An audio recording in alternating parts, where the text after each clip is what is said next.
Africa needs to be able to see that Biafra will be there piloting and moving the affairs of the whole of Africa forward. Because we have said it repeatedly, without Biafra standing on its own, the rest of Africa will continue to suffer and to flounder. And for us to be able to get to where we are supposed to be to, there has to be a very comprehensive and holistic rearrangement of the present state of Nigeria. You are well aware. I ask you to go and read at the comments and statements coming from Katina Lang, the British High Commissioner to Nigeria, for the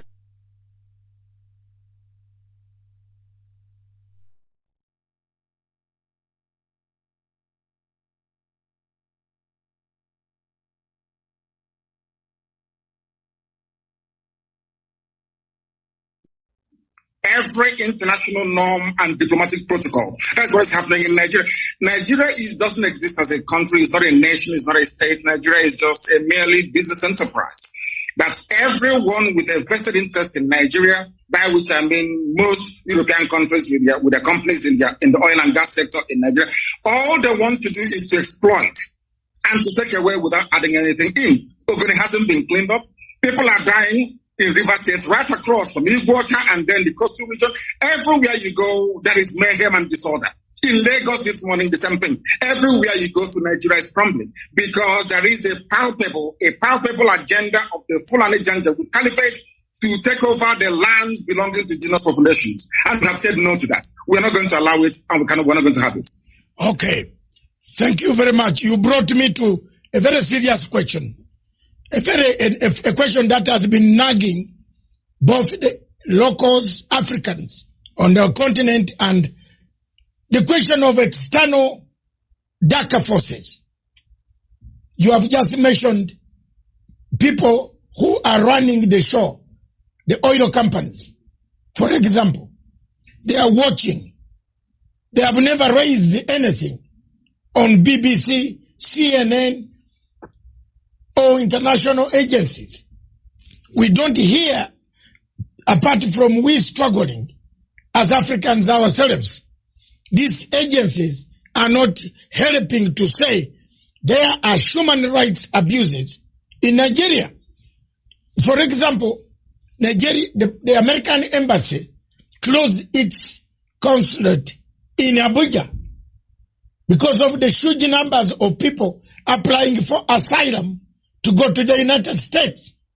But American embassy did not go far, and the American government did not go far to condemn and put sanctions on Buhari for failing to contain the malaise that has killed Nigeria. Two, if you look at the Total Oil, Shell BP, they have taken part in extraction of minerals, oil, and so on and so forth. They are doing it when they are seeing human rights abuses in southeast of Nigeria. What do you say about that? It is because we allowed them to. Total is an oil company, it's a private concern. Of course, it's a huge corporation, we know that. The same goes for Shell, for BP, for Halliburton, for ExxonMobil and all the rest of them. They operate the way they like in Africa because we've allowed them to. I was in Texas a few months ago. Most of these oil companies are there. But the type of environmental degradation and damage that we're witnessing in Biafra land do not obtain in Texas because there they have laws governing their operation, how they exploit, how they extract and distribute this very vital natural resource. But because Nigeria, I think it's a cliche that Nigeria is corrupt. What people don't understand is the depth of the damaging effect of corruption that you have. And I'll give a very simple example. We cannot expect white people to have regard for us when we do not have regard for ourselves. That can never ever happen. Do you know that in Nigeria they import fuel? Are you aware that Nigeria imports petrol? Yes, I've seen the queue. I've seen the queue at the petrol station, yes. Do you know that Nigeria imports kerosene? Oh. They have 5 viable state-of-the-art refineries. Not one of them is functioning, not one single one. When white people are operating in such an environment, Seeing how foolish and how stupid the entire country is in terms of their priorities, how do you then expect them to have respect for you or have regard for you? They can go into our land, they can pollute it. Katrina Lang, the British High Commissioner to Nigeria, can be running the show, or she likes, because there seems to be a recognition that these people do not reason like human beings. That is the fact. That is the fact. Tell me what an ambassador will be doing, crisscrossing the entire nation, telling them how to run their security architecture, telling them who to kill and who to spare. Our lawyer had the mom killed 2 days ago. Barrister Okorafor, the mother was assassinated only 2 days ago, all because he was exposing what the army is doing to innocent people. That tells you all you need to know about Nigeria. Nigeria is an albatross around the neck of Africa. Nigeria is the only country in Africa actually dragging Black Africa backwards because of their ineptitude, because of their criminal mindset, and because of the drive of the Fulani to dip the Quran in the Atlantic Ocean. That is the problem. There is nothing wrong with Islam, don't get me wrong. There are some very wrong interpretations of the religion of Muhammad that the Fulanis are using as a driving factor in their push to take over the land belonging to the indigenous people all across Nigeria. They've done the same thing to a relative extent in the Middle Belt. They took a chunk of Yoruba land in Ilorin, where they have an emirate today. The same thing they're trying to do in our land, and we said no to it. And the whole world is there. The US mission is in Nigeria. The UK is in Nigeria. EU is in Nigeria. The UN is in Nigeria. And there is wholesale murder and slaughter of people going on in Biafra as I speak to you right now. This very minute. The same people, they claim they know where Boko Haram is from where they launched the attack. The same country is openly supporting ISIS in West Africa. Go to the newspaper pages yesterday, you will see it there. Nigeria government actually supporting ISIS to take over the terror franchise from Boko Haram. They are not hiding it anymore. There's a terrorist who is there as a minister. Now tell me which country in the world will allow a terror sympathizer to be a minister of state only in Nigeria. How can such a country be allowed to exist? Because of what some corrupt people are gaining in America. Because of what some corrupt individuals are gaining from Europe. Because of the corrupt tendencies of Katrina Lang, who is the UK High Commissioner to Nigeria. That is what is happening to us. And because we have no reason up to challenge this very orthodoxy of repression and oppression, that is why that woman keeps gallivanting all over the place, deciding who should live and who should be killed. It is not the fault of Total, not the fault of Shell, not the fault of Mobile. We allowed them, we created the environment to allow them to be so corrupt that now they're controlling our lives. And that is what Biafra will be to an end. I did not say that Biafra will stop the business of Total. I never said I will not do business with Shell. No, not at all. But it has to be business between two human beings, not a set of human beings and one set of animals. Thank you very much for that question. Let me come back to the question of referendum. You parted the ways, and most of us have parted the ways with Buhari about the referendum. The people of Biafra have said, and the entire Nigeria, not only Biafra, most people that I meet or whom I've met, including Obasanjo, several times I've confronted Obasanjo. By the way, me and Obasanjo, we can't sit on the table for 2 minutes without exchanging tables because I can't manage. I have asked, and Obasanjo asked, why don't you give a referendum? The marriage is broken. The marriage is gone. The marriage is not worth it. Do you think the referendum issue now can help to stabilize Nigeria? And if so, when and how can African Union, the Commonwealth, the European Union, and the UN can help to make sure that this referendum is put in place? The only way to go is a referendum, because I am a Democrat at heart. I believe that the democratic will of the people must be expressed at all times And that is the basic governing principle of any viable society. I am an advocate of referendum, and the sooner they conduct it, the better. It's been muted in the past through their so-called rejigging of their constitution, through their so-called sovereign national conference, which has been coming on and off from time to time. Any new arrangement that seeks to keep Nigeria together as one must be subject to the will of the people. So either way, a referendum is going to come anyway. It may be delayed, but it is ultimately going to come. Now, one thing you must understand is this. There are very corrupt countries around the world. Maybe on the surface of it, they are not corrupt. But they have very corrupt operators that will prefer Nigeria to remain in the very hopeless state that it is in at the moment. Nigeria is in a very hopeless state. A lot of people are making money by virtue of the corrupt nature of Nigeria. Do you know that Shell BP can sell 1 million barrels of crude oil in a day and only report that they only sold 100? Do you know there is no meter? Where the crude oil is being loaded onto the tankers at the terminal in Biafra land where I come from, there is no meter. You can take as much as you like and declare whatever you like.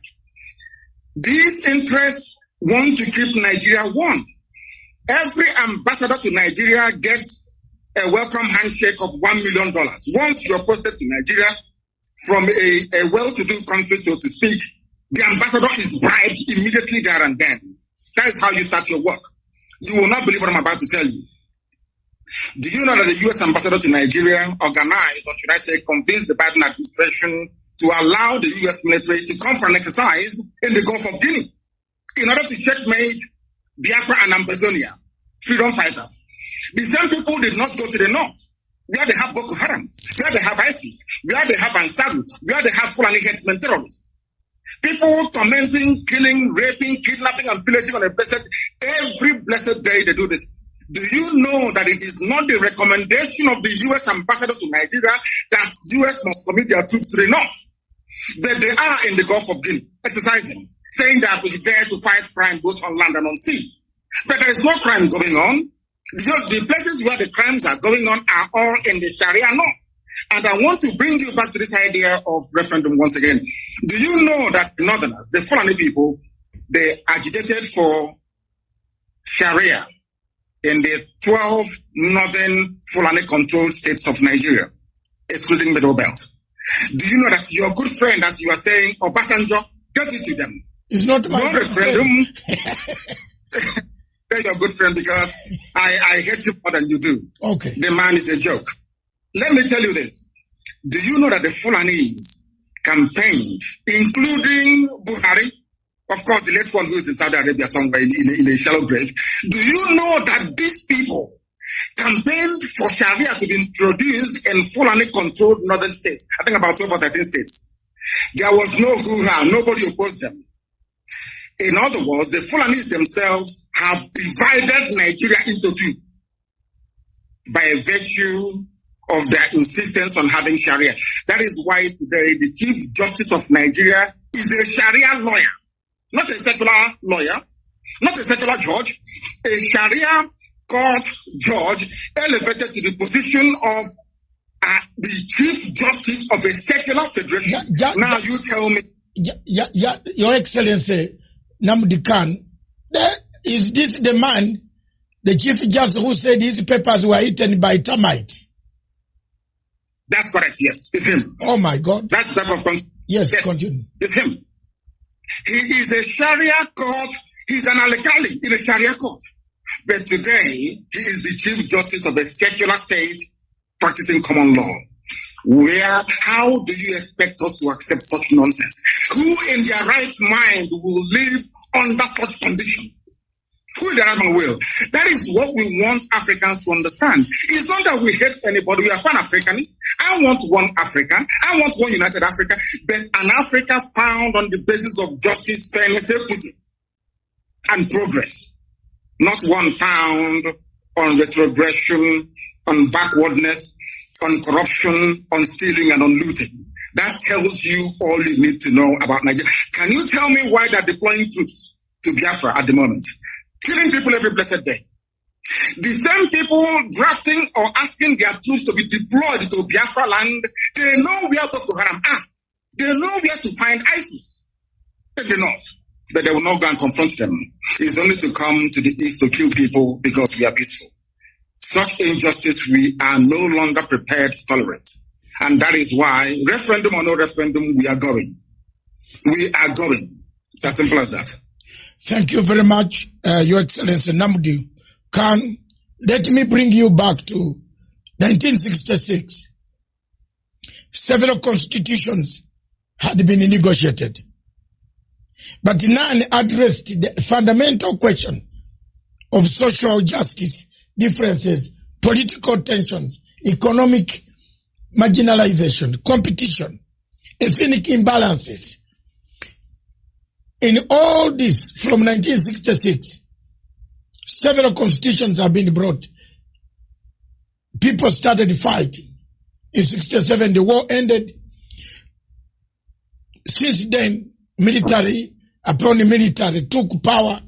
Obasanjo, Babangida, another one who died, and another one, several of them.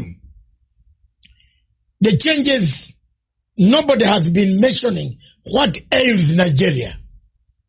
At the center of it, it looks like you are mentioning it now.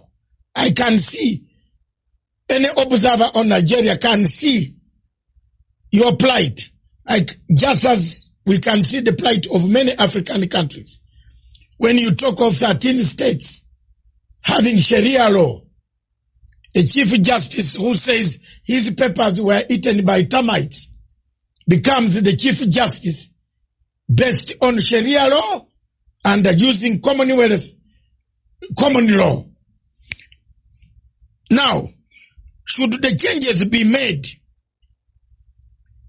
and should the adjustment be made, is there any hope that Nigeria remains alone? This is a question from a very senior head of state in Africa. He has asked me just now, I should put it to you. It's from southern part of Africa. Can Nigeria remain together in case these are addressed? Yes, sir.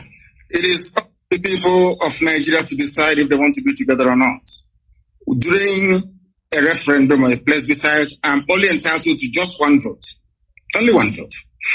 It is now left for the people to decide what to do. That is why we said to Nigeria, we don't want to break away unilaterally. We want it to be done with the consent of the people. And during the early life of this APC terrorist regime in Nigeria, they did actually mute the idea. They discussed it among themselves that whatever new arrangement is being proposed must be subject to the will of the people. I will say to that question, let the people decide. Anything they decide, I'll go with it. Anything that people come together to decide, this is what we want to do, I will submit myself to because I am a Democrat. What I'm trying to say is that the present condition of Nigeria is no longer tenable. It is no longer tenable. It cannot be tolerated any longer. And that's why we're doing what we can legally and legitimately to bring it to an end. Okay. Let's come to African Union. President Uhuru Kenyatta is the chairperson of Africa, or Kenya is the chairperson of African Union Peace Security Council. He sits, is the chairperson of all peace and security arrangement in Africa.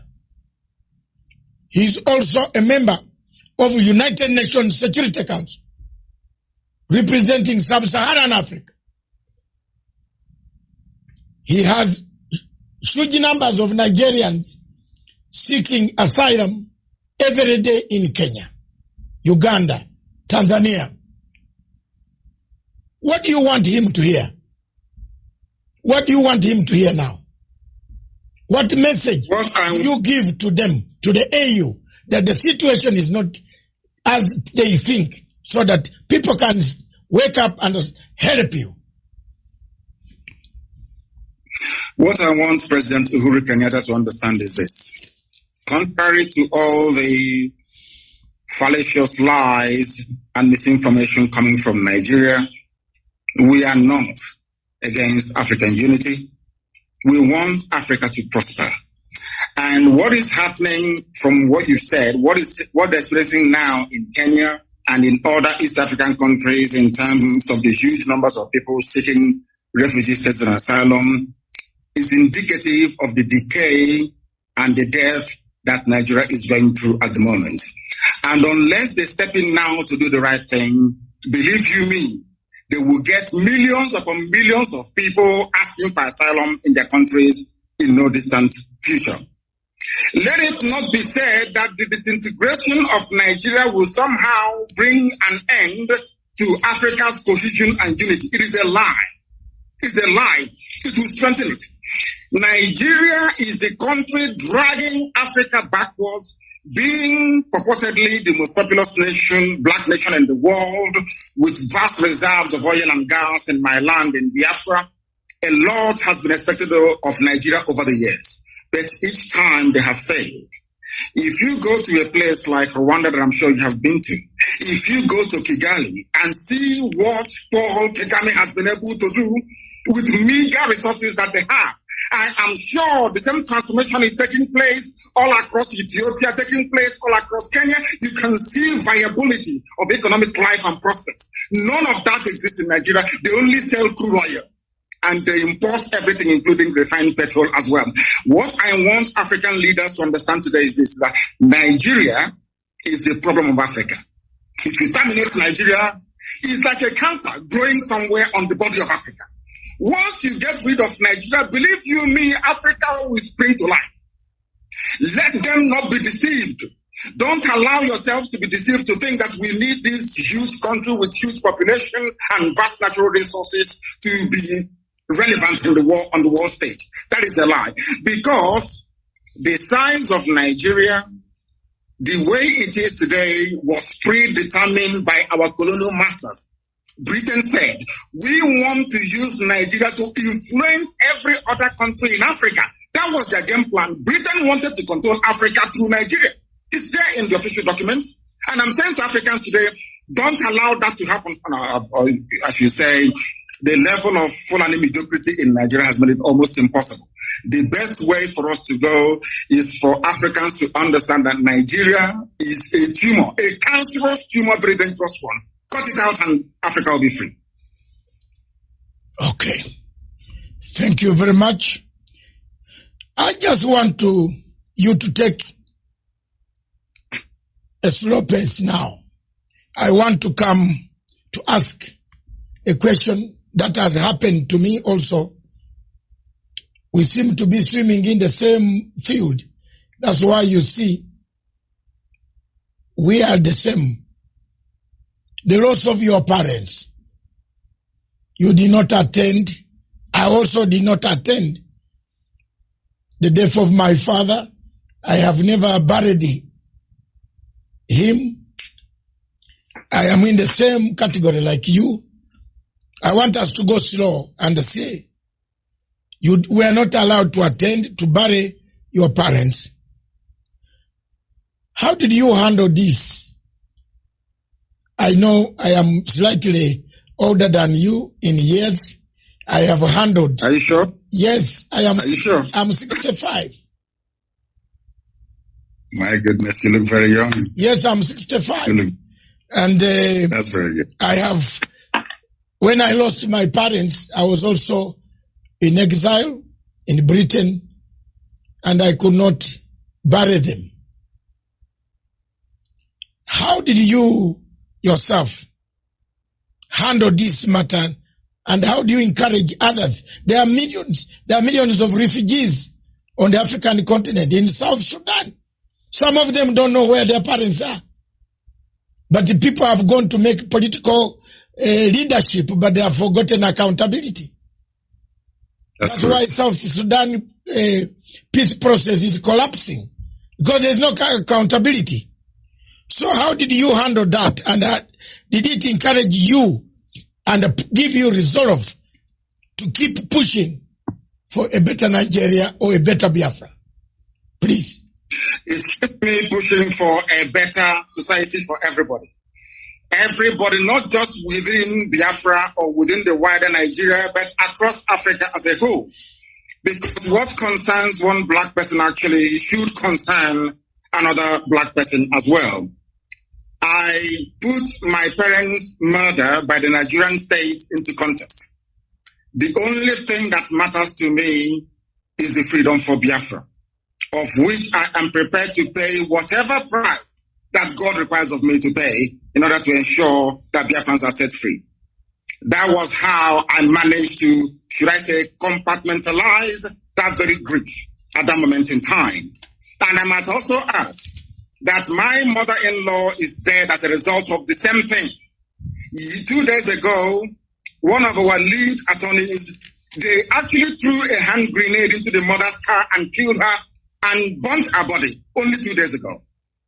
I see these things as necessary sacrifice that we must go through in order to restore Biafra, that is essentially the kingdom of God upon the face of this very earth. For that, we are prepared to pay whatever price that we are called upon to pay to ensure that the people of Biafra and every other ethnic group being oppressed in Nigeria and wider Africa is set free. That's my mindset. And that was how I dealt with it. As horrible as it was that I couldn't attend as the first child and as the first son, my father's burial, my mother's burial, but I see them as being very essential sacrifices that one has to make in order to ensure that his people are set free. Thank you very much. I am also the first son, so maybe that's why I started fighting for the Biafran people. Let me come back, take you back to the question of Boko Haram. Yes. You mentioned one point which is very clear. Security agencies across Africa would like to know what ails. Why is Buhari? By the way, is Buhari or we have a problem here? Because the human being should understand that people are dying. The army, Nigeria has a huge army.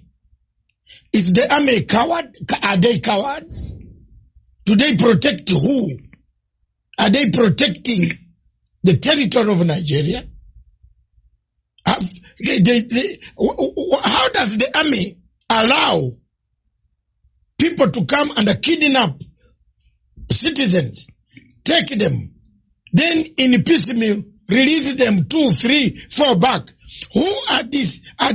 Is it an internal collaboration between the army, Buhari, and his generals?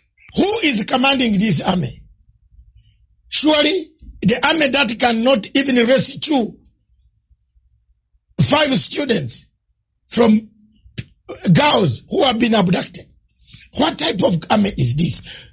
Is there a bigger thing than Boko Haram? I have been requested by another reader from Tanzania to say, why is this Boko Haram menace never cleared? Why is Nigeria not asking for external help to come in to help them? Is it because they want it themselves? Please shed some light to our viewers. I want Africans to understand one fact today. The entire terror architecture in Nigeria is hinged on the political aspirations and hegemonic tendencies of only one tribe, the Fulani. We have no issues with the Hausa, the Bachama people, and all the rest of them. It is the Fulani. And this game plan has been in existence for a very, very long time, nearly 200 years ago. And they must execute it. I want Africans to understand that only the Fulani tribe alone financed and sponsored almost 6 terror groups exclusively by themselves. Before Buhari came into power in 2015, he said, at the height of the insurgency, an attack against Boko Haram is an attack against the North. I will leave that to one side. I want your viewers to understand something today, which previously maybe they may not have been aware of. Do you know that Boko Haram nominated Buhari as their chief negotiator in 2014-2015? Are people aware of that at all? Do you know that these same people only a few years ago said that these murderers and these rapists, they are our misguided brothers? Do you know that their so-called Sheikh Gumi, who happens to be very close to the presidency, I need you to understand this very clearly, the one negotiating with the bandits, are you aware that their recommendation is for ISIS and Boko Haram to merge together, that they can come south? I want these points to be noted by your viewers all over the world. So when you see these people, you ask them these questions. Do you also know that the leader of the dreaded ISIS in West Africa province, ISWAP, his name is Al-Banawi. Al-Banawi is the son of Yusuf Mohammed, the founder of Boko Haram. Do you know that this man was arrested around about the same time that I was in detention in 2015? Do you know that he was released without trial on the orders of the presidency of Nigeria? Do you know that the fourth largest terror group in the world, the Fulani headsmen, which the whole world knows, the fourth largest terror group in the world, they are Miyetti Allah. Do you know that the presidential spokesman came out and said live on national television that these terrorists are legitimate stakeholders in the government, in the governance of Nigeria? Are you aware of that? Do you know that despite telling the whole world that these murderers and these killers are from the Sahel, they are not Nigerian Fulanis? Do you know they're forcing us today to give them our land so they can settle in perpetuity? Are you aware of that? Let me also shock you this morning. From the office of the Inspector General of Police of Nigeria, a letter came out titled Terror Elements to Expand Frontiers of Attack. In this very letter signed on behalf of the Inspector General of Police of Nigeria, of which Katona Lang and the U.S. Ambassador are both aware. Here, they mentioned the specific places where they claim the leaders of Boko Haram are hiding. Understand this. I want the world to know that this Fulani expansionism is a well-planned, orchestrated move to take over the land of indigenous people and hand it over to marauding Fulani nomads across the Sahel. A letter from the IG of Police of Nigeria. In this very letter, they mentioned the names of the places where they felt or they believed their intelligence told them that these people are hiding. They did not send Nigerian army or police there to go and confront them. Instead, they sent them to Imo State. They sent them to Abia in Biafra land and gave them an order to shoot at sight. And I want you as a journalist, I want you as a lawyer to go back and investigate through the history of Fulani-funded terrorism and insurgency in Nigeria. Try and see if there is any instance where the IG of police or the chief of army staff has ever said to the troops, shoot at sight anywhere in the north. It's never happened before. Only in Biafra, a few days ago. That is to tell you that this is a well-planned pincer movement, basically from the east and from the west, in order to try to take over the geopolitical space of Nigeria for Fulanis across the Sahel. These are the things you need to ask yourself this question. You've been talking about Boko Haram, ISIS, all these murderers all over the place. Ask yourself this question. Has any Boko Haram been convicted before of any crime in Nigeria? Ask yourself this question. Now, let me put it to you Africans and to the whole world at large on this your program today. I know that a while back, Al-Shabaab attacked a few shopping malls in Kenya. Is that correct? Yes. Now, maybe you live in Kenya. You are now residing in Kenya. Is that correct? Yes. Don't worry. Yes. I am here. Now, how do you think Kenyans will feel if President Uhuru Kenyatta were to grant some kind of amnesty to Al-Shabaab to now say, Al-Shabaab, you know what? Come and become part of Kenyan army. how would you feel? I think the Kenyans will go to the streets. The Kenyans will catch the Al-Shabaab and will roast them on the streets. Now, let me tell you this. This is something that Africans don't know. Yes. Do you know that Nigerian army being sent to Biafra land today contains elements of Boko Haram and ISIS in it? Yes. Because they are now part and parcel. I've seen the reports, yes. Let me ask you this question. When people say we shouldn't fight the army or their police, how do we know who they sent to us?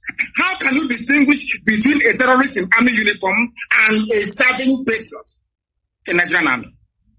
That's the question I'm asking the whole world to answer. How do we know? They incorporated terrorists into their security architecture. How do we know who is who? Okay. How? Thank you very much, Your Excellency. Let's just take a short break and take water, because it is hot in here, and I think wherever you are is also hot. It is, yes. The interview is fantastic. It has generated one of the huge numbers in the history of Pan-Africanism and this television station. So let me take some water. You take some water. We resume in 2 minutes. Okay. 2 minutes. Okay, sir. On that question and the world, how do you differentiate between Boko Haram and Nigerian army? Simple question. When Boko Haram has been inscripted, that's better English, yeah. Inscripted in Nigerian army to come and kill the people of the southeast. That is the question on the table. When we return, this is Matsanga Africa perspective. In Matsanga Africa perspective, we look for hot spots. One of the hot spots is Nigeria. Is Nigeria disintegrating? Is Nigeria fragmenting to pieces? Is there leadership in Nigeria? Is General Buhari the general we saw 10 years ago? Or this is a different person? How can a leader allow his people to die? How can you inscript a Boko Haram to be a minister in your own government? Oh my God. Is there something wrong? A country that we all looked at as a country, the big giant of Africa. We saw everything in Nigeria. Now it looks like what my good writer, the man who wrote The Things Fall Apart, Chinedu Achebe, was right. The center cannot hold anymore. This state is going. Don't go away. Just, we are returning. This is a fantastic show from Punchline Africa Television. We are interviewing His Excellency Nnamdi Kanu, the leader of IPOB, Indigenous People of Biafra. Thank you.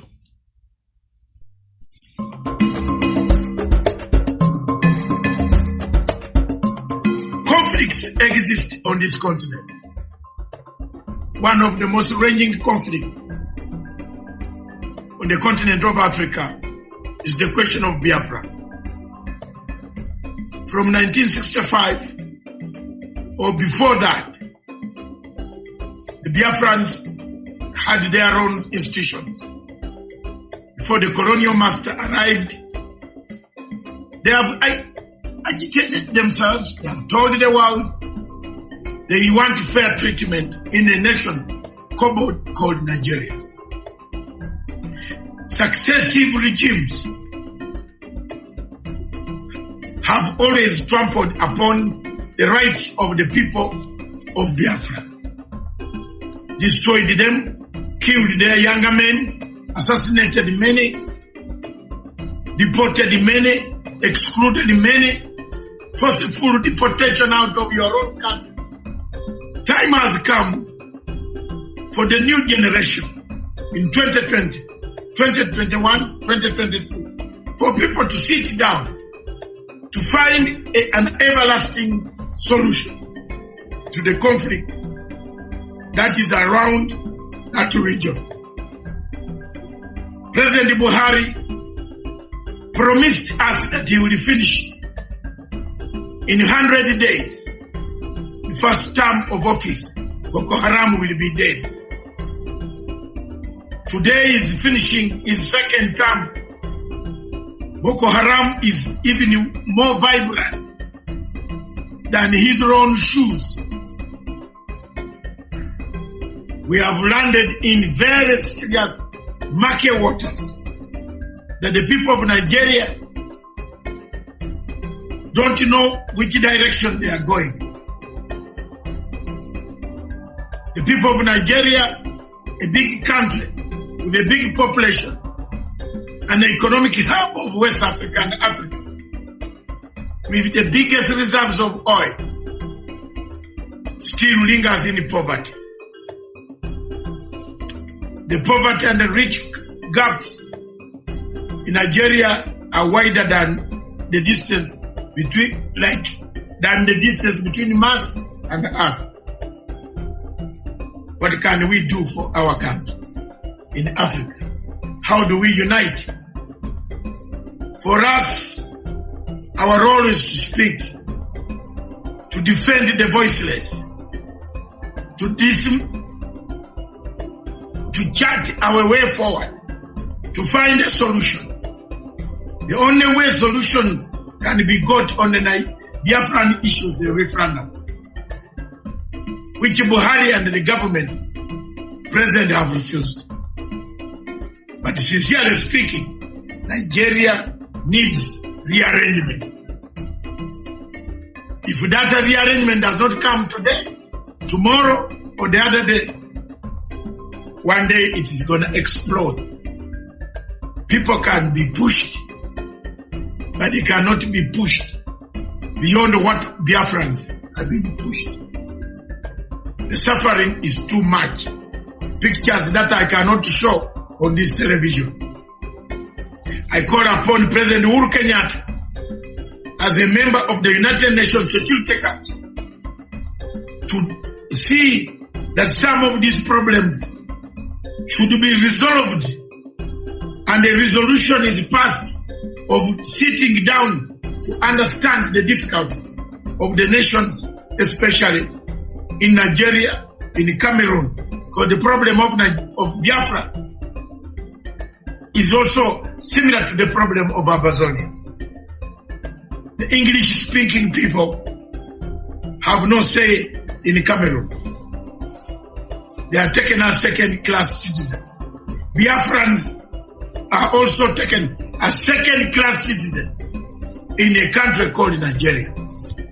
Their problems are compounded with a dictator who has lost direction, who doesn't know where the wind is blowing from, whether east of Sahara or west of Sahara. He's going north when the wind is going south. Therefore, he's blown one leg going up, one leg going down. Look at the picture of Buhari standing 6.1 feet, being blown apart. Thank you.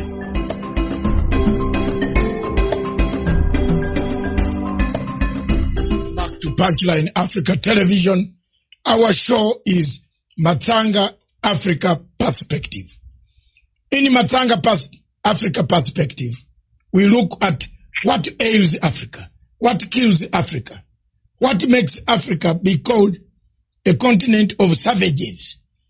As we can see in Nigeria, that name cannot go away. Boko Haram is killing people, taking people. We have incorporated it in the system of the Nigerian army, brought them back without remorsefulness. They have not done any reconciliation. And they are then being hired to destroy and kill other people. We have invited, and we shall invite more people to talk about this. We shall invite any other person who wants to discuss the issue why Nigeria is collapsing, a state The center cannot hold anymore. With us in the studio and away taking questions from us is none other than the leader of IPOB, Indigenous People of Biafra, His Excellency Mazi Nnamdi Kanu. Welcome back, sir. One question. Thank you very much. One question. Yes. After the break, we had to go for some water because it was becoming hot here. To hear that Boko Haram is part and a parcel of the government of Nigeria. It is something that has sunk my heart. I don't know. But I am very shocked. Let me come to this. There is a feeling that time has come. And I will keep on going back to this question. That the United Nations, the 5 permanent members, are part and a parcel of your problem. Now, because you can't exclude any, China is already in Nigeria also. Russia is in Nigeria. America has been there. Britain is there. France, through Total Oil, their presence is there. And a candid question comes. We touched it, then we went away. But it is coming back from the questions I've read during the break. Someone from South Africa is asking, surely, do these permanent members of the United Nations have eyes? Do they see? Because there are some clips here which I don't want to show you on this TV. They are very bad as far as the killings of the youth in Southeast in Biafra. The killings, the slaughter, the torture by the army, by Nigerian army. How they tie youths on their Land Rovers and roll them around the villages. I get these pictures every day from Onitsha. These are not photoshopped. These are real things happening in Nigeria. So someone has asked, does the United Nations permanent 5 have eyes or not? What would you say to them now, today? As we find... I believe that. Yeah. Go on. They have eyes, but for some reason they have decided not to see the evil happening to Biafra. And this is what I want Africans to actually digest. Africans must ask themselves this question. Why is there this global conspiracy against Biafra? I have an answer to that. It is because Biafra portends goodwill for the whole of Africa. And they understand this very clearly. We cannot be blaming the permanent 5 of the UN because we are the ones that created the enabling environment for them to come in, to exploit and to do whatever thing that they want to do. I was having a very serious discussion with somebody and I said to them, do you think that the world prefers this very exploitative relationship that they have with the very corrupt, subsequent corrupt regimes that you have in Nigeria?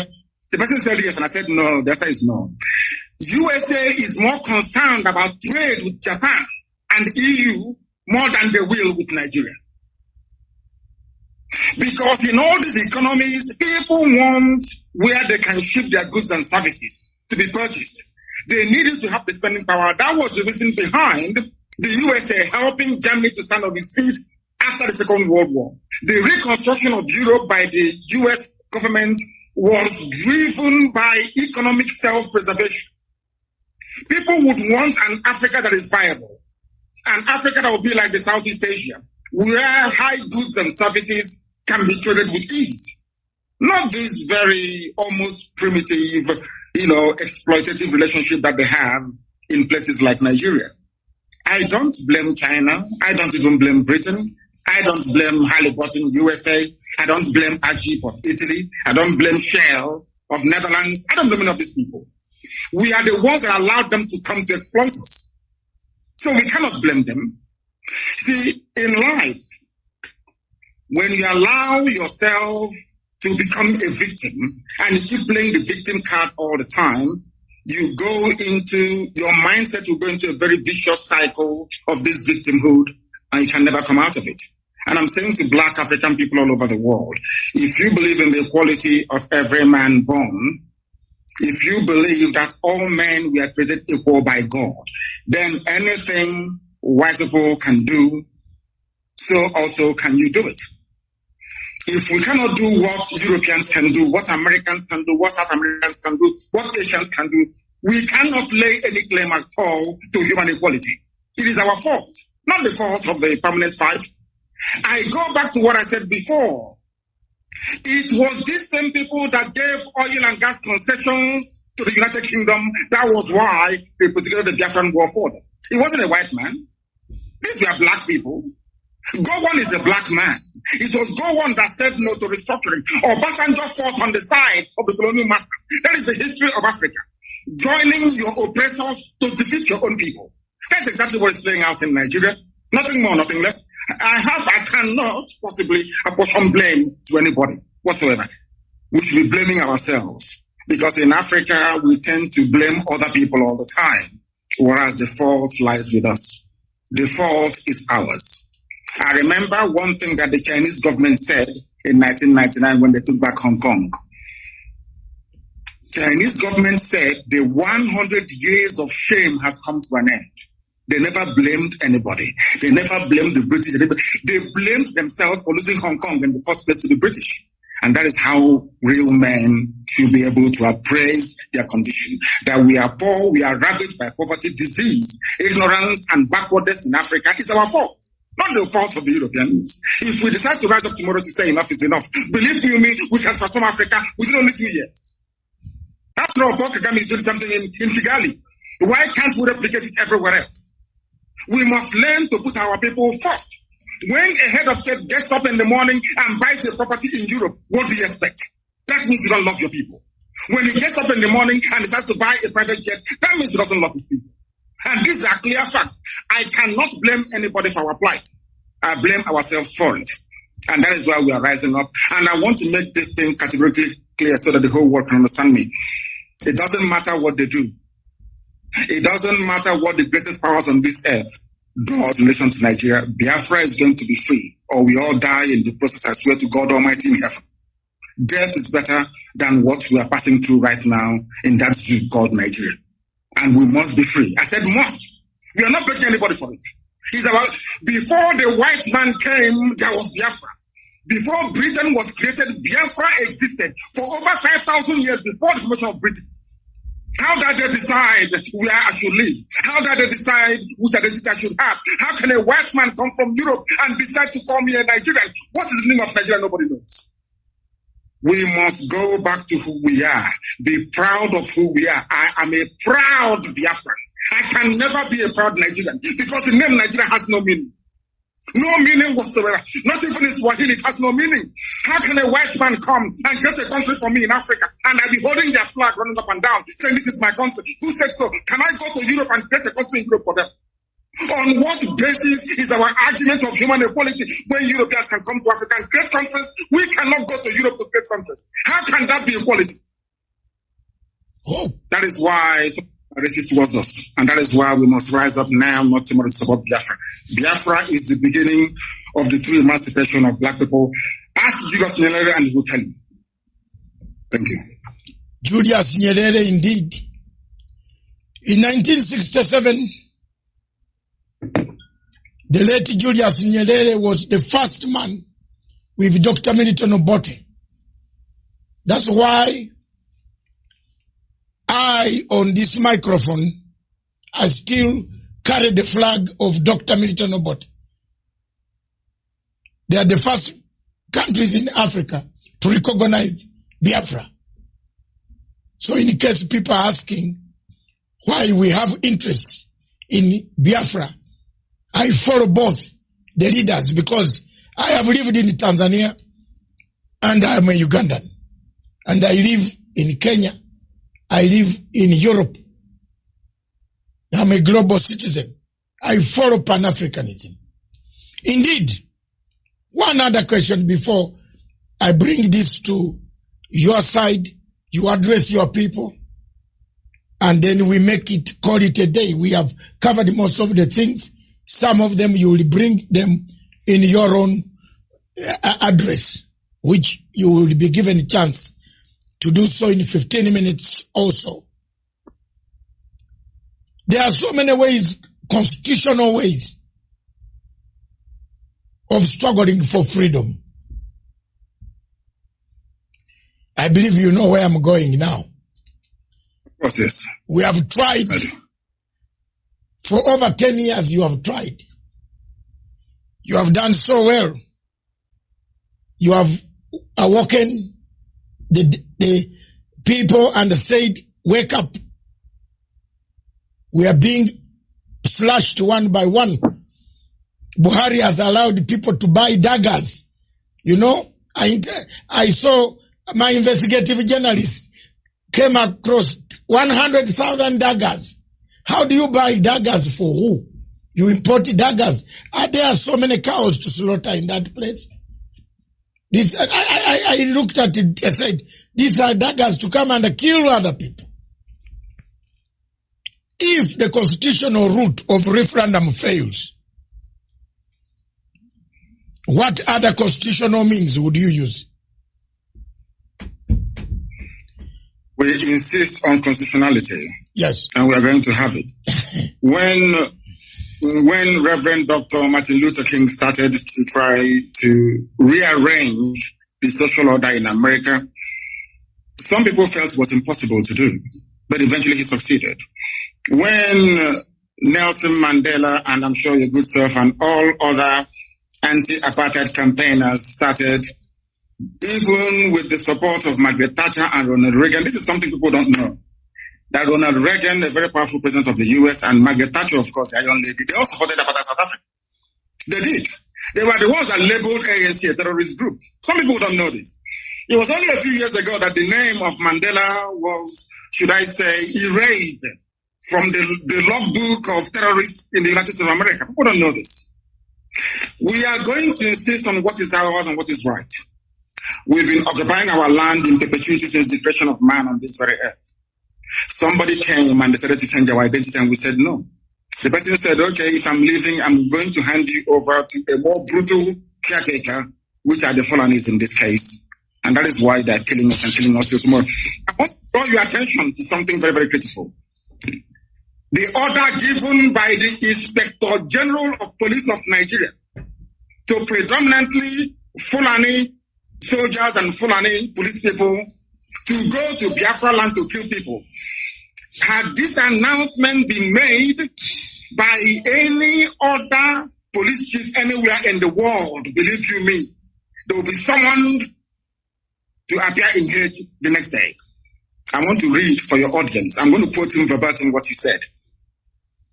The IG of police in Nigeria said, he's a Fulani man, mind you, don't mind the media shout, do the job I command you. If anyone accuses you of human rights violation, the reports will come to my table and you know what I will do. So take the battle to them wherever they are and kill them all. Kill Biafrans all. Don't wait for an order. What another order are you waiting for when Mr. President has ordered you to shoot anybody carrying AK-47 assault rifle? Quote me, even a dead policeman can be tried and dismissed from the force, and his family will not get his benefits. And this is from a police chief. Do you know the funniest thing, or should I say the most astonishing thing of all? The EU has a presence in Abuja, in Nigeria. The British High Commissioner is there, Katuna Line. The US Ambassador is there. They've not said anything at all. In other words, that leads us now to believe that exactly what happened between 66 and 1970 is about to happen again, which is kill as many Biafrans as possible. I want all Africans to understand this. that this very policy of genocide and slaughter is sanctioned by the U.S. ambassador in Nigeria, sanctioned by the UK of all people. Tomorrow they'll be singing songs of praise about human rights abuses, what China is doing, what is happening in Gaza, what is happening in Rohingya. But in Nigeria, they sanction the killing of Biafrans in broad daylight. What sort of justice is that, I ask? I want Africans to know, to ask themselves this question. Why is it that the USA and Britain wants this very tiny country to be squashed and killed? What is it that they have that is driving them so mad? Because the future progress of Africa lies in the land of Biafra. And they do not want black people to be developed. That is why they're doing what they're doing.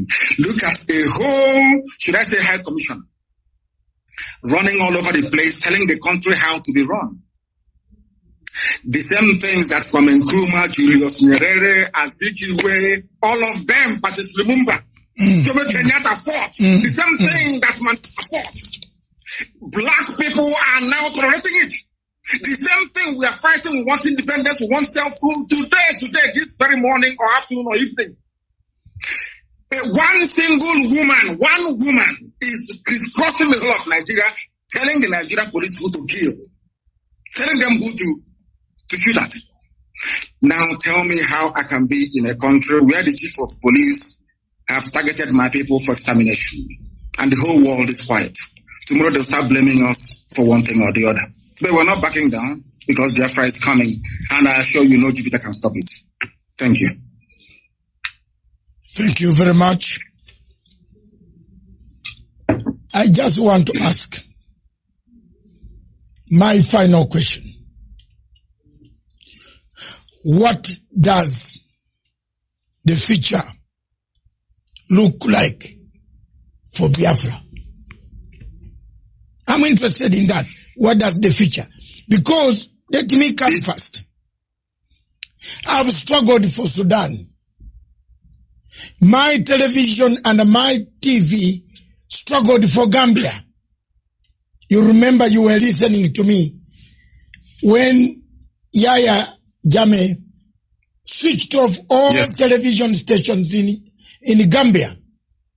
I took my satellite quietly in Gambia. And Yaya, with all the army, could not know that I was broadcasting from his own place. I took my satellite phone and we did help to liberate Gambia. I'm proud that South Sudan today, I played a part to call Dr. Riek Machar. You know, at the time the people, Your Excellency Nnamdi Kanu, think that when you interview a man who has a different opinion from the government, you are giving them platform. Yes. We must hear when we talk, then violence will stop. If we keep quiet, then we shall perpetuate violence. So we should keep on talking. And I picked up a phone called Riek Machar in South Africa, where he had been put under house arrest. I shouted on this television to IGAD and the AU. I made noise to the British and the Commonwealth office. I said, how do you lock a person who should be negotiating peace in South Sudan? It took about 2 months, 3 months. Riek was set free, was told you can now start the negotiations. Everything I've touched on African continent in my 65 years, I've resolved. I resolved a big, huge conflict in Uganda. I think you already know. Between the Lord Resistance Army and the President Museveni. People feared to go to the bush to look for this man, younger man called Kony. Very young, still 40-something. I went. I said, you are killing people. People want you to talk. And we have come here. If you want to kill us, you can also kill us. I'm a determined man. I want you to paint for us a picture of a Biafra that does not look Savimbi way. You know where I'm coming from. You have read Savimbi history. I do. We give him everything, then he turns up, he misuses, he lets us down. Sudan, South Sudan, look, we give them time, Riak comes back, they fight again over power. I have been there for Cameroon, the Amazonian people. I'm bringing them again. Now they have several factions. You don't know whom to call. One calls you, don't call that one, don't call this one. That, you see, these are things that worry me in Africa. Paint for me the picture of a Biafra you want. Yeah. Whether today, tomorrow, whether you are there or not there, whether I'm there or not there, we want to see the picture of a Biafra. I love the people of Biafra myself. I love them with the bottom of my heart. From the bottom of my heart, I love them. I don't care about Buhari, what he can say. Whether we meet at the AU, I will point fingers at him. I will. It is coronavirus that has made us not meet now. But if AU was meeting in Nigeria, I would wrestle him. I don't care. Because this is something that is paining the people of Africa.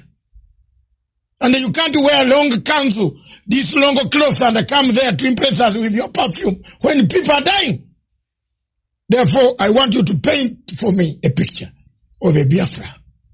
What type of Biafra do you want? The type of Biafra I want is the Biafra of my ancestors. The land of the free, where people are allowed to pursue their daily endeavors without interference from any higher authority, where individual and collective autonomy of every component, ethnic, nationality within Biafra will be guaranteed, not just by law, but by virtue of our existence as dignified human beings. A Biafra that will be demilitarized, a Biafra that will be forward-looking, innovative, creative, run on clean, green energy, not reliant on gas or petrol. A Biafra where the police will not bear any arms. A Biafra where people can live and die and you will not see an armed soldier anywhere around you. A genuine republic, a land belonging to the people. We are going to cement this in the way we structure our society. A Biafra that will attract inward investments. A Biafra that will consider every necessity of life as being a human right. Not just in words, but in deed. A Biafra where there will be no strife, no rancor.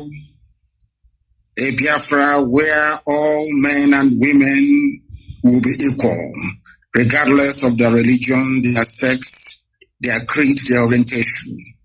A Biafra that will maintain open borders to every black soul on the face of this very earth. I do admit that geographically, in terms of landmass, we may not be that huge. The Biafra will operate, or should I say, run an open door policy. Every black person on the face of this earth will be an honorary citizen of Biafra, as long as you're not tainted by terrorism. That is the type of Biafra we want to run. A Biafra where Europeans will sit back and say, we never knew that such innovation and creativity will be possible. A Biafra that, should I say, the likes of Rwanda is a forerunner to, because today they are doing very well as well. That is the type of nation we are going to build. A truly democratic nation, not through the force of arms, but through dialogue and negotiations at all times. Nobody is going to lord it over anybody else. My ancestors never did. That is why we remain the only people not to conquer any other piece of territory, and nobody conquered us until the white man came and our temple fell in 1904.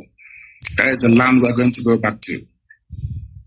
A Biafra of very many nations. A Biafra of autonomous nations within, governing themselves according to their own rules, where nobody will sit at the helm of power and dictate for others what to do.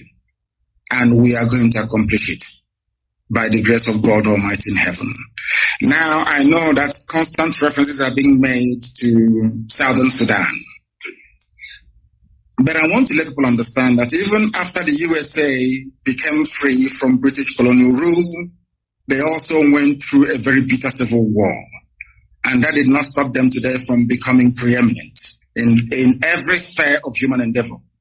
Militarily, economically, socially, in every way. So I do believe very strongly that Southern Sudan will rise up to be strong once again. All these are teething problems. You also mentioned the issue of factionalism. It is when people put the interest of themselves and their controllers well and above that of those that they are serving. That is why I said, and I have said this repeatedly, I will never ever lead Biafra politically. Once Biafra is restored, my job is done. I want to be able to prove to our people what sacrifice means, so that those who will come after us will know how to treat our people with respect and with dignity. The thing about Africa is somebody gets into power and they want to stay there forever and ever, see if there is something in it. The little work that I'm doing for Biafran people is very tiring, very, very stressful. Sometimes I don't even know how these presidents manage to sleep. Maybe they don't love their people that much. If you love your people, you cannot sleep at night.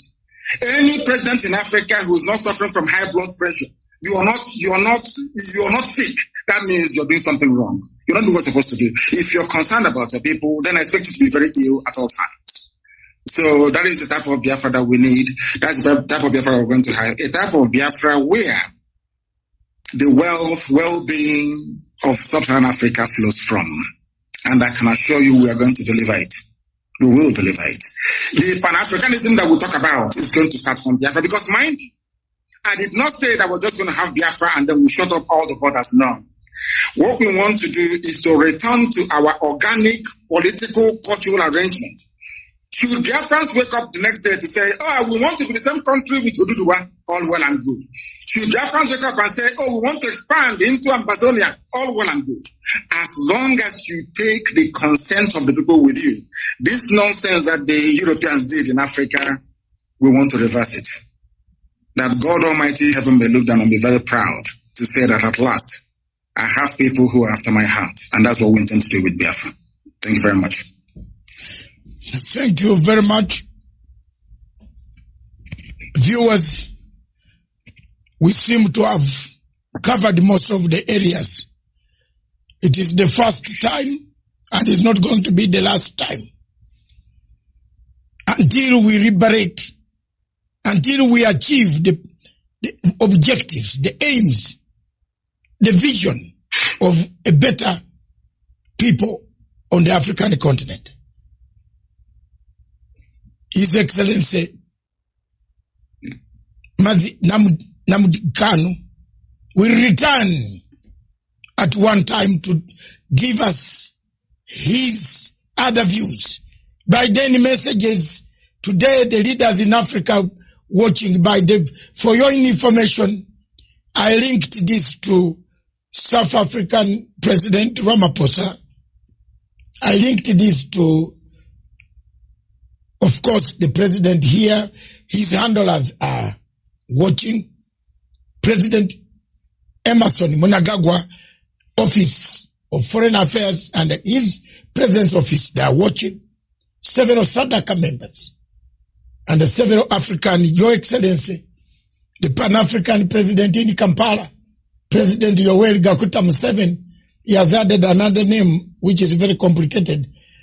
Is watching, is interested in the Pan-African views. They are watching, they watched. But I want now to calm down and slow down and give you a chance. Give you another 5 to 6, 10 minutes.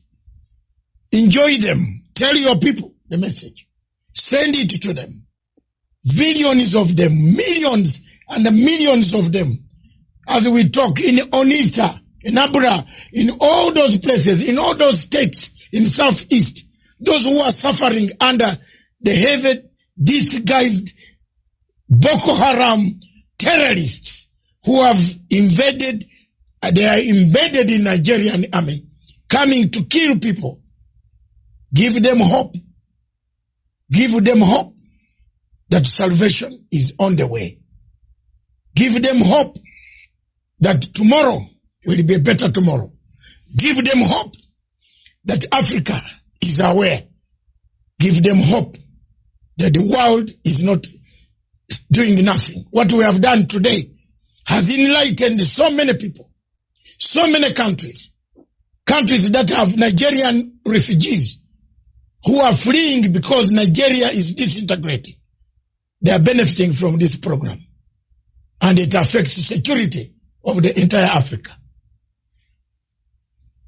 The floor is yours. Take it away. Thank you. Thank you. Thank you for having me on this program. I've been a very big fan of yours for very many years. And I have studied you extensively.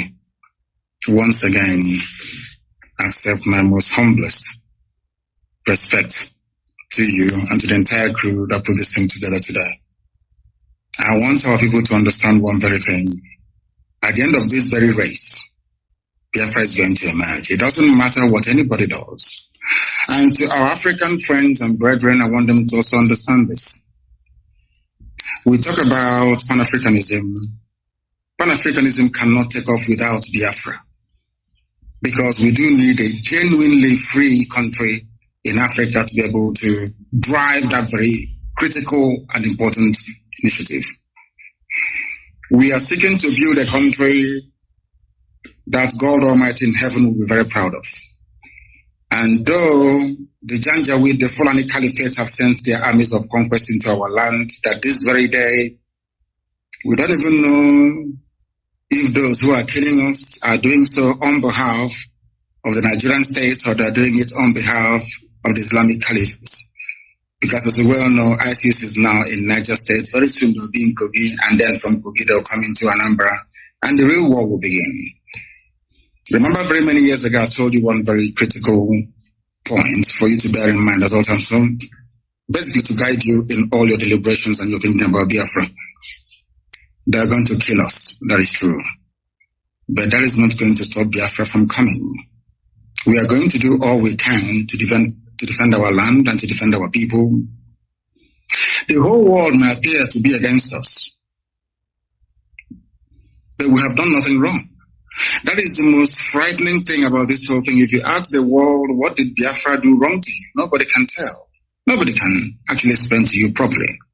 Because they want a world where very illiterate nomadic set of people will be in charge of governance, where you have refineries and they're no longer working, where you produce oil and gas but still import kerosene and fuel for your cars, where they want to impoverish the people. For those who may not be acquainted, or should I say familiar with the book that one of our very good friends wrote in years gone by, Walter Rodney. He was at Dar es Salaam University where he was assassinated by the CIA very many years ago. Walter Rodney wrote a very compelling book called How Europe Underdeveloped Africa. What we are witnessing today is precisely what he was trying to explain to us. If you allow yourselves to be taken over by greed, by self-preservation and the trappings that you find in North America and in Europe and in Far East Asia, you will never ever develop your land. We are fighting for Biafra that we may restore our lost dignity. We are fighting for Biafra that black people all over the world may be set free at last. We are fighting for Biafra not that we may have or commence the building of a large empire, not at all. We are asking for a Biafra where we can live and die with a semblance of dignity.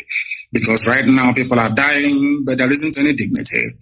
We must stand very tall and very strong, resist our enemies. That thing that we are thinking now that is impossible to accomplish very soon, you will say it. We must remain resilient.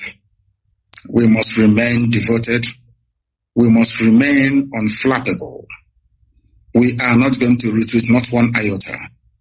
If at the end of this race there is only one Biafran man and one Biafran woman left, may they continue to expand. They killed us, 5 million of us, after the war. After the war in 1970, we had lost 5 million people. But there we are still the largest ethnic bloc anywhere in the entire Nigeria. Because God is faithful. And at this very critical time, this very Elohim that we worship is not going to abandon us. I'm not saying we're going to fold our hands in prayer and fasting alone. No. We are going to do what we have to do to ensure the survival of our race. An attempt has been made in the past to exterminate us. The British supported the killing and the mass slaughter of Biafrans because of crude oil and gas. That Ojukwu told Harold Wilson, we cannot give to you. This resource belongs to the people, and that was the end of it. And he said, because of that, we're going to kill you. And sadly, Britain is still doing something till this very day. A supposedly civilized and advanced country, aiding and abating the slaughter of an indigenous population because of oil and gas. Therefore, I'm asking all of you to remain very resolute, to remain very strong. Do not allow yourself to become distracted. We have almost won. As Dr. Basanga said here a short while ago, we have awoken the consciousness of not just ethnic nationalities within Nigeria, but the entire African continent as a whole. We have won the debate. Now is the time for us to restore Biafra. And once that is done, believe you me, everybody will come to Biafra and to pay homage. Or should I say pilgrimage in this case. So we are winning. Many are dying, I know that to be true. A few days ago, we lost the mother of our very, very formidable barrister, Okorafo. But that's not going to stop us. Because I know that they will kill us, we will kill them in the end. Biafra will come. And Biafra is very, very close. I want our people to develop the mindset of the Afghanis. Never say die.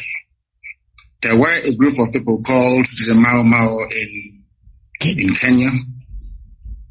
There were a group of people called the Kumeko in our land. These are the two people that forced the British to a standstill. Go and ask anywhere. And the remnants, of course, of Benin Kingdom, we must acknowledge them because they also fought very gallantly as well. We did not fight because we didn't like the Bible that the white man brought to us or the whiskey that accompanied it. We fought because we are free people. The time has come for us to restore the kingdom of heaven upon the face of this earth. The time has come for Biafra to be reestablished. The time has come for Black Africa to be free. The time has come for every Black person, regardless of where you are in the world, to stand tall and to say, I am an African. Remain very strong, remain very resolute, and may Chukwu Kikabiyama be with you all. Thank you. Thank you very much. Thank you, sir. Thank you very much. Before you go, I would like to show you the newspapers in Kenya, in Nairobi. You are very far, you must be missing some of these papers. The Standard, can we, production team, I'm on the ground now. The Standard newspaper in Kenya, the headline here is not on the Biafra where we still have.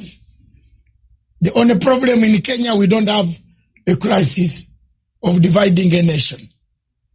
We have the Standard newspaper said, who failed Uhuru? The blame game. That's the headline. But one key thing that stands out in the newspapers, why we are struggling to put Africa in order, is His Excellency President Uhuru Muigai Kenyatta last night opened one of the biggest ports in Africa. You talked of Nigeria having oil, but it doesn't have even petrol at the petrol station. Jesus Christ. But President Uhuru Kenyatta, while yesterday opening the the port in Lamu, he said this port will connect the east to the west, east to the north, east to the south. That is the thing that we have here now in Africa, in East Africa. We want to thank President Uhuru Kenyatta again for putting infrastructure for people to get in a car and drive take 10 days and arrive in Anambra. Is it Anambra? Yes. That's right. Yes, that's right. That's yes. what I want. I have been sent so many messages from Dubai. People saying in Anambra, they are married there. Kenyans, Nigerians have married a lot of our people from East Africa. And I hope one day for us, my children, also one of them, my daughter, is married to an Igbo person from Onitsha. Wonderful. We know how to take care of our wives. We are united. Another newspaper says good things about Africa. The lamp pot roars to life with the president is good. You can see it. Yes. That's it. And another good thing in Africa, I'm looking for Africa stories. For your information, I am a Liverpool supporter for 43 years. Like myself. Or I don't know. My God. Thank you very much. It looks like we are all Liverpool here. But the others don't get worried. We are now struggling to liberate Africa. Don't forget your local team in Biafra. And don't forget Absolutely. Rangers Football Club is my first love. And Liverpool is the third chick. My first team in Uganda is Villa Football Club. Villa, then my team in Kenya is AFC Leopards. Then my team in the world is Barcelona. Wonderful. I die with the people of Cantona. I like Cantona. And you can now guess why I like Biafra. Yes, of course. So thank you very much. Thank you very much. For having me. Thank you very much, Honorable His Excellency Nnamdi Kanu, the leader of indigenous people of Biafra. I want to take this opportunity to thank you and to tell you that my television station is will be linked directly to every system of the Biafran people. Everywhere. Thank you very much. Let's today make a formidable move. I am not here for money. I never asked for a penny from any Nigerian in order to broadcast. I started broadcasting with passion. I have already told you one of my daughters is married to a man from Onitsha. And this man comes to my house, tells me the story. You know, in London, he tells me the story. I have been a supporter of the people. That Obasanjo there, you see walking free. It was me demonstrating at the Nigerian embassy for Abacha to release him with Chief Abiola. I wanted them released together with Osuji, who is the president of ICC. We used to come there every Friday for Obasanjo to have freedom. But when Obasanjo came out, he looks for money. Anywhere you find Obasanjo, you know he's looking for money. I'm sorry to tell Nigerians, may God bless me for being truthful and honest. There's no conflict. There's no conflict Obasanjo has ever solved in Africa. Even when we went for Zimbabwe Troika in Melbourne House, Obasanjo sided with Australia to expel Zimbabwe from the Commonwealth. That's the man you have. But thank you very much, God. Jesus Christ, hold us. Don't tire. Keep on the struggle. Keep fighting. I will. Keep democratically sending the message. You need a referendum. Peaceful ways. Don't give up. May God hold your hand. Thank you very much. Thank you. Thank you, sir. Thank you for having me. Thank you very much. Yes.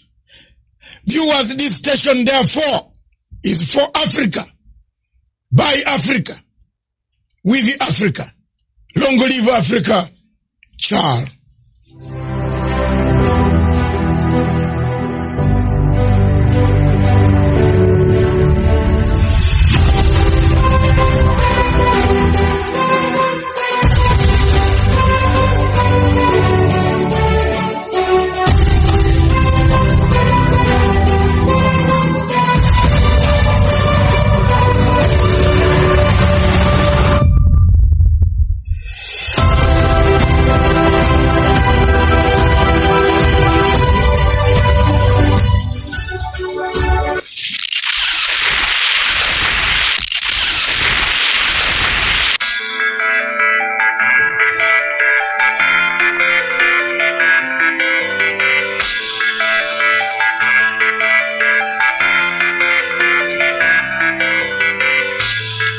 Radio Biafra.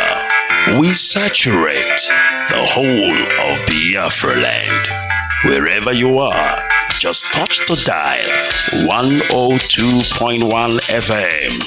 Olo, Owerri, Enugu, Anambra, Abakaliki, Nsukka, Asaba, and many more. Radio Biafra. We got you covered. Radio Biafra, the first and the last.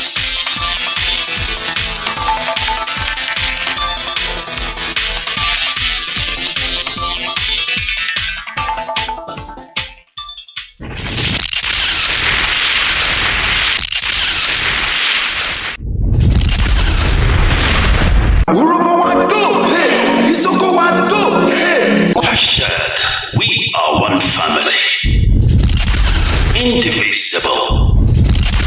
Under Chukwu Okike Abiyama, we are the people of the East.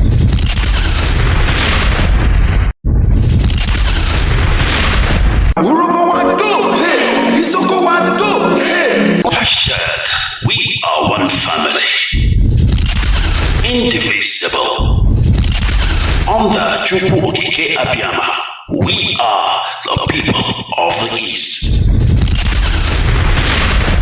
The type of Biafra I want is the Biafra of my ancestors, the land of the free, where people are allowed to pursue their daily endeavors without interference from any higher authority, where individual and collective autonomy of every component, ethnic, nationality within Biafra will be guaranteed, not just by law, but by virtue of our existence as dignified human beings.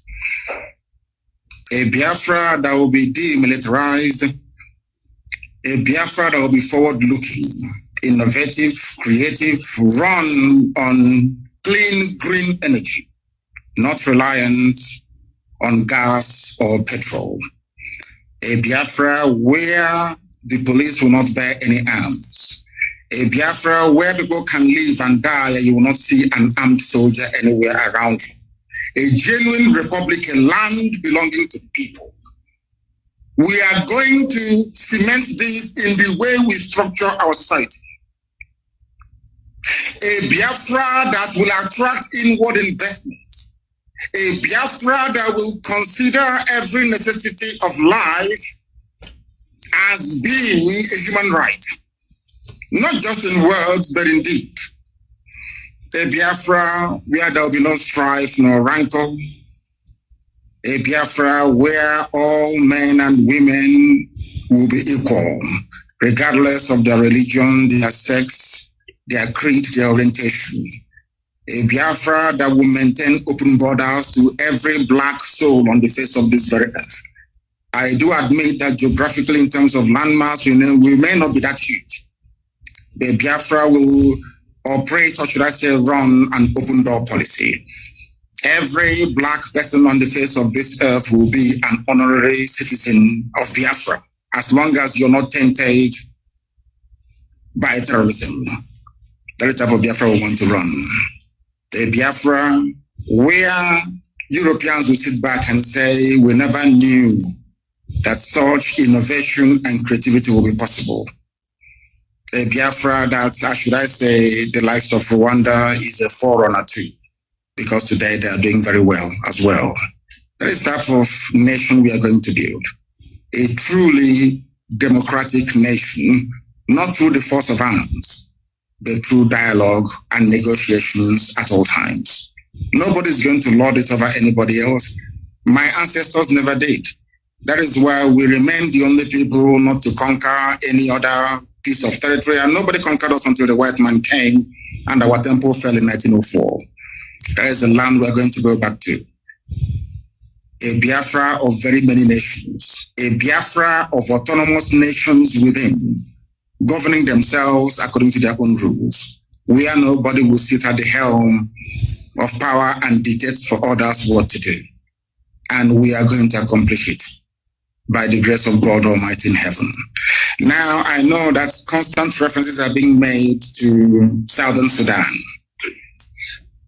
But I want to let people understand that even after the USA became free from British colonial rule, they also went through a very bitter civil war.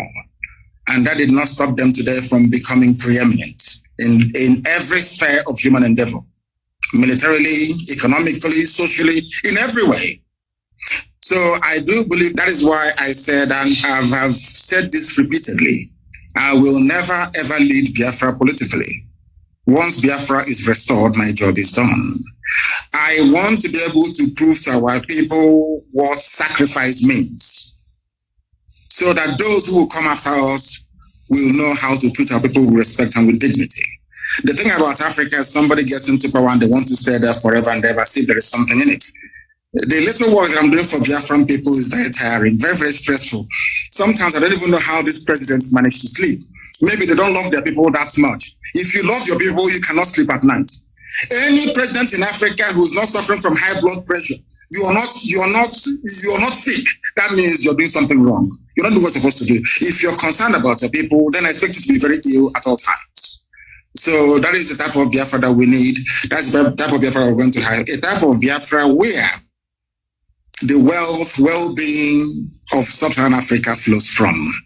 And I can assure you we are going to deliver it. We will deliver it. The Pan-Africanism that we talk about is going to start from Biafra, because mind you, I did not say that we're just going to have Biafra and then we shut up all the borders. No. What we want to do is to return to our organic political cultural arrangement. Should Biafrans wake up the next day to say, we want to be the same country with Oduduwa, all well and good. Should Biafrans wake up and say, we want to expand into Amazonia, all well and good. As long as you take the consent of the people with you, this nonsense that the Europeans did in Africa, we want to reverse it. That God Almighty heaven may look down and be very proud to say that at last, I have people who are after my heart. And that's what we intend to do with Biafra. Thank you very much.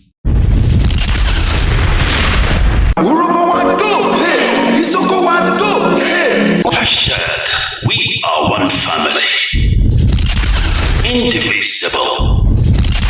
Under Chupu Okike Abiyama, we are the people of the East.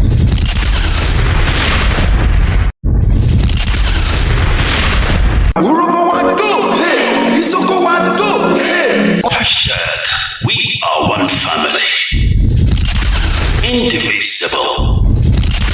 Under Chupu Okike Abiyama, we are the people of the East.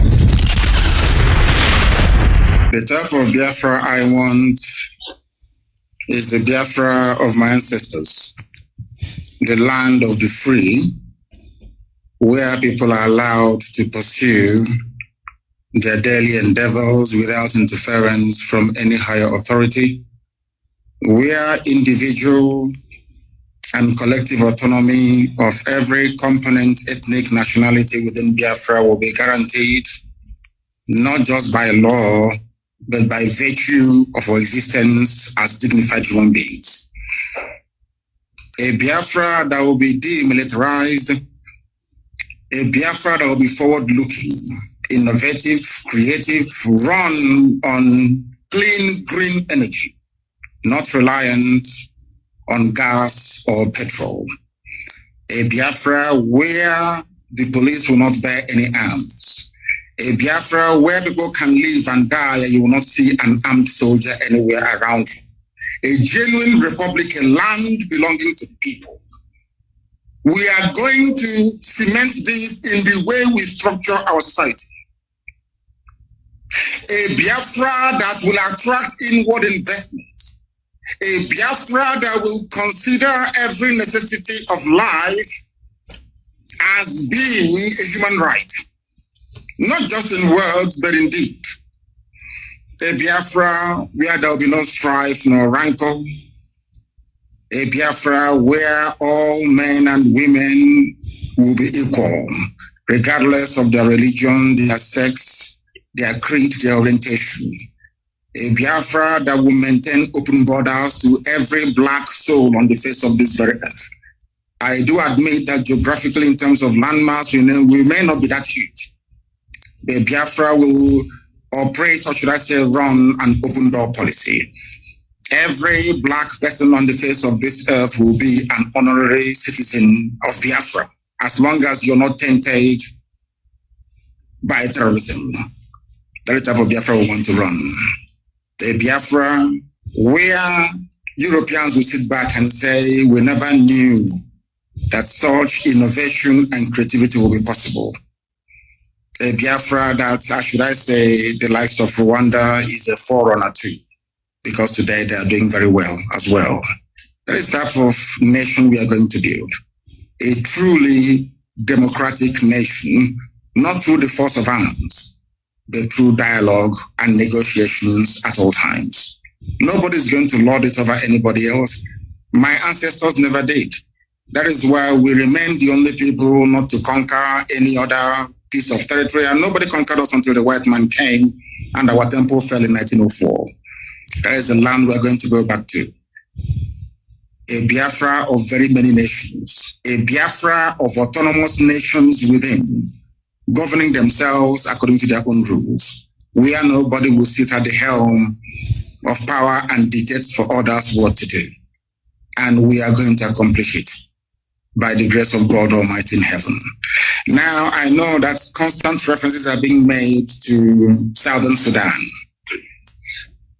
But I want to let people understand that even after the USA became free from British colonial rule, they also went through a very bitter civil war.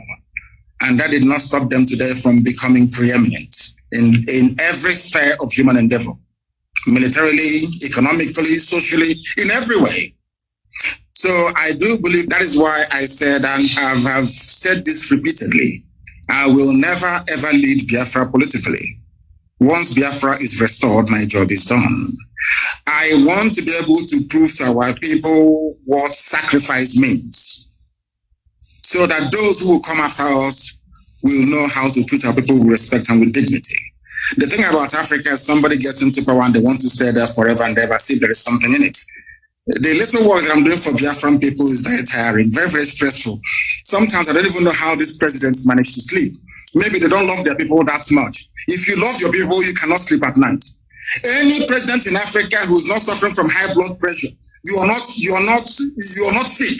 That means you're doing something wrong. You're not doing what you're supposed to do. If you're concerned about your people, then I expect you to be very ill at all times. So that is the type of Biafra that we need. That's the type of Biafra we're going to have. A type of Biafra where the wealth, well-being of Sub-Saharan Africa flows from. And I can assure you we are going to deliver it. We will deliver it. The Pan-Africanism that we talk about is going to start from Biafra, because mind you, I did not say that we're just going to have Biafra and then we shut up all the borders. No. What we want to do is to return to our organic political cultural arrangement. Should Biafrans wake up the next day to say, we want to be the same country with Oduduwa, all well and good. Should Biafrans wake up and say, we want to expand into Amazonia, all well and good. As long as you take the consent of the people with you, this nonsense that the Europeans did in Africa, we want to reverse it. That God Almighty heaven may look down and be very proud to say that at last, I have people who are after my heart, and that's what we intend to do with Biafra. Thank you very much.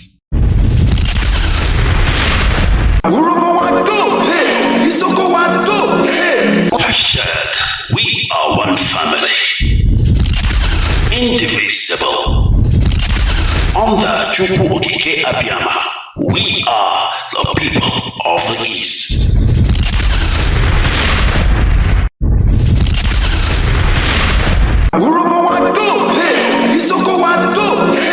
Hashtag, we are one family. Indivisible. On the Chupu Okike Abiyama, we are the people of the East. We have to come to the conclusion that there are no extenuating circumstances.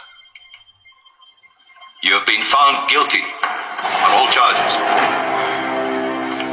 Is there something you could tell the court before pronouncement of your sentence? All we want is freedom. That's all we want. Freedom. Freedom for children to learn. Freedom for men to work. For mothers to love. For a nation to grow. That's all we want. Equality.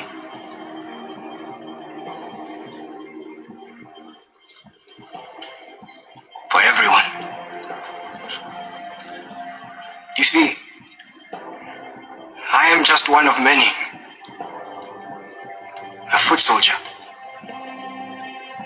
There will be many, many more to follow. So, there is no court of law, no police force, no army that will stop the tide of revolution from turning. There is no punishment that you can lay out in this court.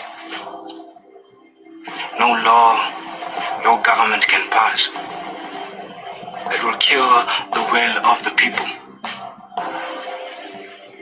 Because we will fight. We will continue to fight until all our people are free.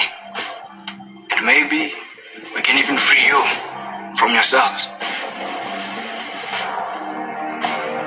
So you can hate us, degrade us, torture us, and kill us. But we will fight. And we will be free. One day, we will be free.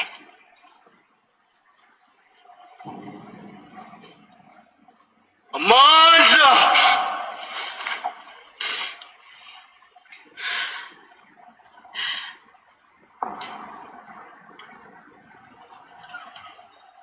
Amanda! Solomon Kalushi Mashlango. You are hereby sentenced to death. You will be taken to Pretoria Central Prison on a date to be set, and you will be hanged by your neck until you die.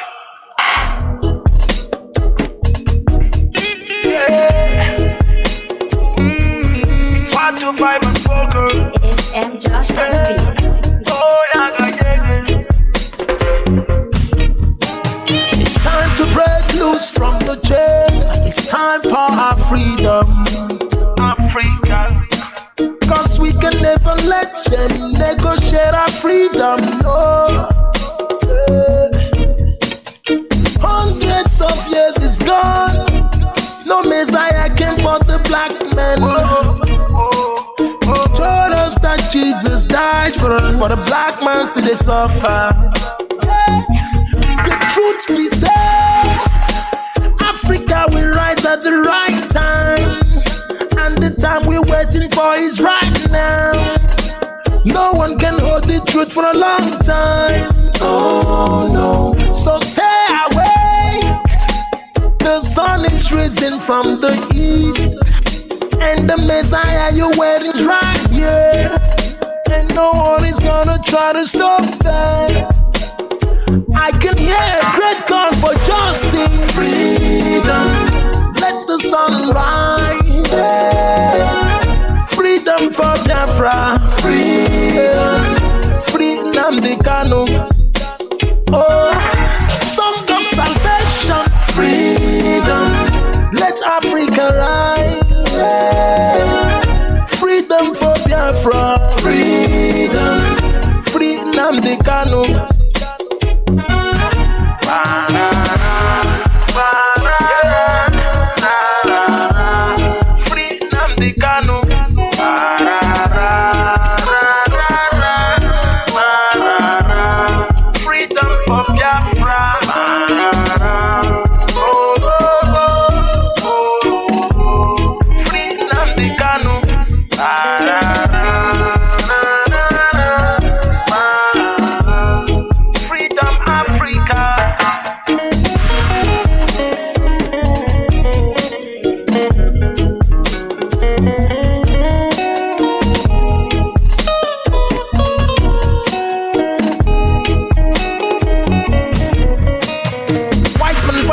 Self-determination is celebrated. Black man seeking for self-determination is the separatist and the terrorist. Yeah. When they jail a black freedom fighter, they jailing African freedom. Don't I have rights to my self-determination? Is that a crime? Oh no. Don't I have rights to live? Don't I have rights to express myself? Don't I have rights to speak? Can't I complain if I'm marginalized?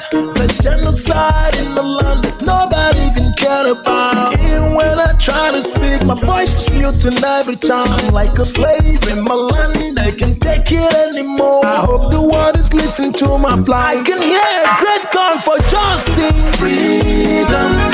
Let the sun rise, freedom for Biafra, freedom, free Nnamdi Kanu. Oh, a song of salvation, freedom. Let Africa rise, freedom for Biafra, freedom, free Nnamdi Kanu.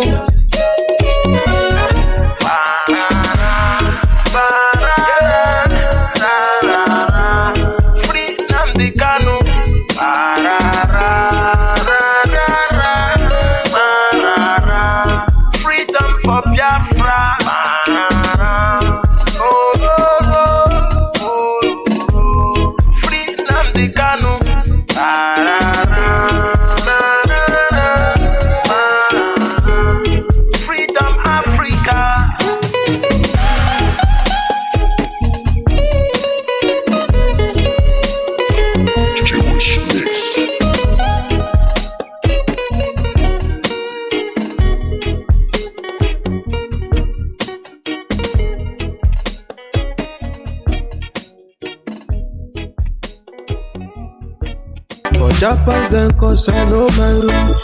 I know fit to lose that love for them. I'm unstoppable, my people unstoppable. We keep on moving forward. We keep on grinding. Oh, yeah. Freedom for my people. Freedom. Freedom for my nation, freedom. Free Mazi and the Kanu, freedom. Freedom for my people, freedom. We have gone a long way, no going back. We are too big to fall. No. Nothing fit to stop us. My people demand freedom. Should be a crime to ask for your right. I will take it, let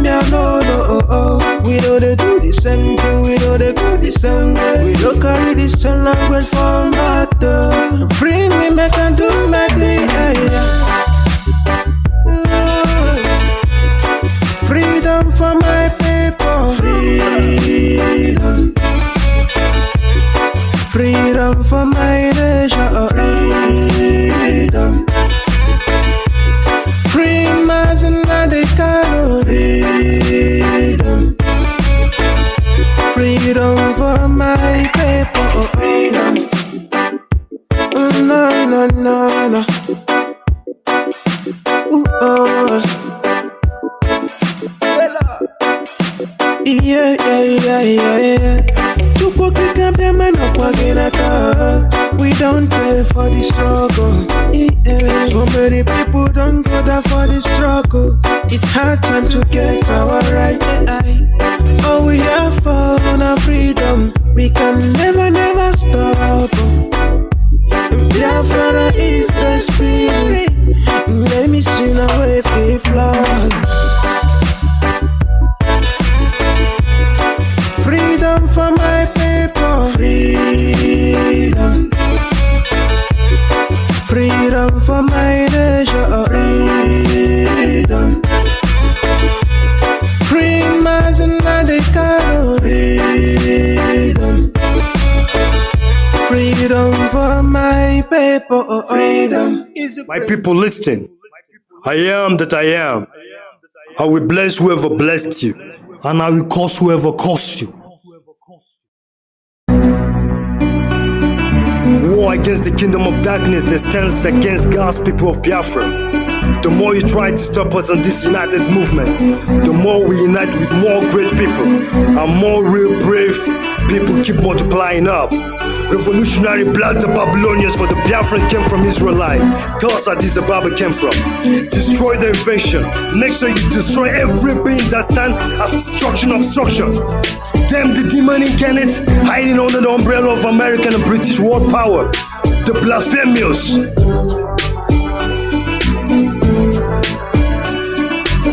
Babylonians surprised how we survived the strike of 1967. Bomb bullet the project. It's hardcore Biafran striving for heaven with psychological object. You can't stop the revolutionary strive. The media life from generation to generation just to fly. But we bring you down with the Biafran necktie. Testify, bonify, 45 Biafra rose with the tools to blow. We've beyond perspective point, consuming so many history books. As the years took for us to trace the truth to the roots, they used to roost the home of the brave. Cause we were blinded with white men lies they imposed on our region. We were civilized with the Jewish religion before the white men disease came to Black Gold Kingdom. With their demons, they chain our freedom. We took fortitude for all the pains we passed through. The era of slavery to date bondage.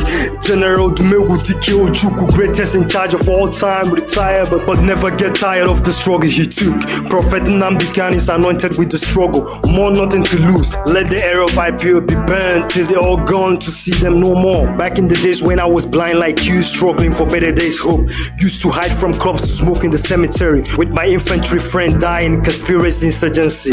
Now time is necessary to pray with my brethren in the territory, for the nation of Biafra must be restored. For our enemies don't deserve the love. For so many scores execute war. The only language Ishmael lineage understood is shedding of blood. Soon the angels saw we descend on Babylonia, and the arena of bastard saboteurs trying to be hero, but they're going down zeros. IPO became with unused skills, broke the code on the globe like virus on control. You don't even know. We spoke and poke out your indigenous people already say no to ethanol and tobacco. White men blood. Our soul have reconciled with our God for the Biafran exodus. For IPOB don't go for illegal money when their brothers' eye closed like those hanging out late night like ghosts with useless hope, waiting for brown envelope to kiss your brother's souls. Like when the Biafran fighting Cold War, white Britain shipping Biafran black gold. Or Juanes Ndi, but mine is dynamic. You will never know who love you the most, and that's why many made wrong choice when presenting them roles. We are untouchable, unstoppable, unseparable folks. We must cross to our promised land of blessing and riches. You can die, rest in pieces, you snitches. Saved by the indigenous witches, for we got a key. Time has come that the land soil will reject you all and your dead bodies. We believe on nobody but Tetragrammaton. For this is the end of Islamic Zoological Republic of Nigeria. It's become the throne of demons since the amalgamation. All the families have soldiered up on the Papa Green land, on Black Boot and Touche. Don't use skill soldier up ever ready to go. For they've wake up dead people from sleep of no return till we get it done. Like a revenge of America of September 11, when God of Israel had a departed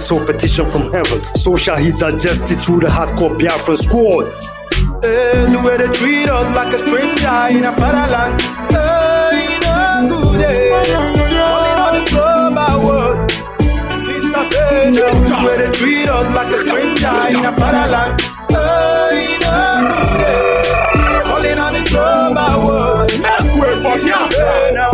We suffer multicultural slavery, full ownership to the new world. Britain came in, the game changed, more horrible. Introducing Biafra to ethanol, alcohol, damaged by the system, and tobacco, nicotine causing cancer. Biafra nation was established by Lord Afra, 8500 BC. And Britain came in, destroy our ecosystem king. Lord Lugard for kill our fathers to amalgamate us with Nigeria contraction to be Muslim since 1914. 1929, killing of about women riot. For so long they have been killing Biafrans till date. Britain brought MSTs to deceive. All they done for us don't to trace our origin back. They don't give a fuck about our hurt, rather value Biafran world. Don't bomb babies were beheaded, lynched in the street, set ablaze in their homes. Children taken from school and executed with impunity. And guests were taken from their schools to leprosy. And other people with other diseases keep raping them. Beheaded pregnant women were chipped to death, and their unborn babies taken out of their stomach and killed as well. Men and children of all ages were thrown into the well of less bread, steady screaming, crying for help, but the rest of the world act deaf.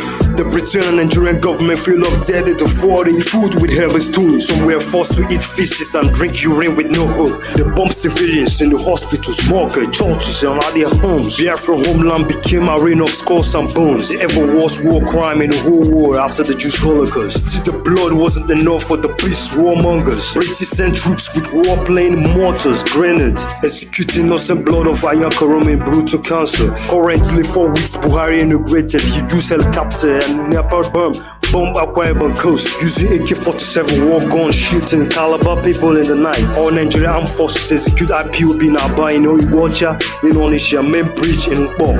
Abakaliki, Dormant land never be exceptional. Terrorize and execute many communities in Enugu. 30th May Memorial Day of Fallen Heroes, turn bloody. They broke into the churches with no respect to God. Start arresting, executing people, raping Biafra women. Using Boko Haram trained by Saudi Arabia among their 84 terrorist group. And America did nothing at all. So many unforgiven sin till thy kingdom come. We will never forget this till thy kingdom come. For the properties the seized, giving us 20 pounds. After warfare, for the welfare of our world, they ripped in pieces. Sending us to open new market in the forest with 20 pounds. Now you call it Alaba International Market. An updated Britain who were past and present against Biafra succeeded. Now fought and gotten India succeed from European Union. Americans said who support freedom of speech only on the lips to black people. Biafran came looking for freedom. We realized American Britain kingdom are ruled by incarnates of demons. No surprise American give the logic to those behind the scopic who make the mechanic plot execution of scores of 967 unique people. I know many won't understand it, like magic from aquatic. Take and listen to one of my speech brethren, or make it so very stop corporate news lying to you and your children. Do you ever thought how Islam came into existence? Do you ever thought how Islam came into the place you were living? Do your memory ever connect you how your grandfather's religion was raised? They execute many black skulls before imposing Islam into African region. Out of fear, many souls were submissive to Islam religion. So many souls Muslim rule. Got people real fool about it, referring your system Islam religion. It's ever lied told before that Islam is a peaceful religion. This is a paradox they use to cripple Turkey and to see Africa as a land of monkey to mockery. My papa told me Biafran story, so shall I tell my own bonkies about the worry. Watching Biafra documentary issue, reminiscing tears as the years too ever gone.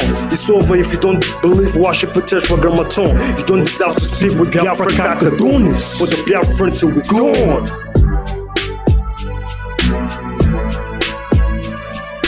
Look how you treating my people, it's too bad. Why you really acting like you too late? Look how you treating my people, it's too bad. Why you really acting like you too late? Look how you treating my people, it's too bad. Why you really acting like you too late? Look how you treating my people, it's too bad. Why you really acting like you too late? The way they treat us like a stranger in a fatherland. You know good day. Calling on the global world. The way they treat us like a stranger in a fatherland. You know good day. Calling on the global world.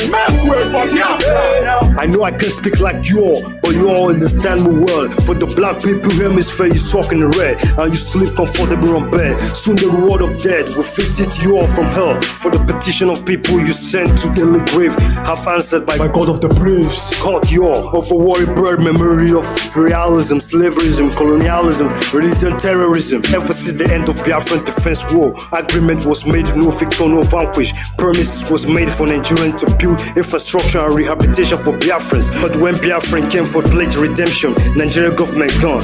This picture is never wrong. They don't want us to live on. They thought all they had cause are dead gone, but they get it wrong. Nnamdi Kanu overthrown the white and black man dragon with 50 million resurrected hardcore Biafrans with machine guns. Testify ready to die even to keep the bullet fly. For we are born, raised in the bomb area, condemned by the Catholic Church. We understood the mystery behind such, but to rather unite IPOB meant much for our souls, so not for gold. For so long, constantly searching for knowledge from a distance. Instantly, wisdom was there before civilization came into existence. You can reason up the circumstance. Why Biafran from ages always stand famed for resistance through our system of transistence persistence. Even though most of us locked up in the cage like Roman Empire details before technology came to mankind knowledge. The Roman Empire under Illuminati one goal, stole God religion and painted it illusional, made people wallowing in the bloody satanic ocean of fire. So much unwaste damages to date.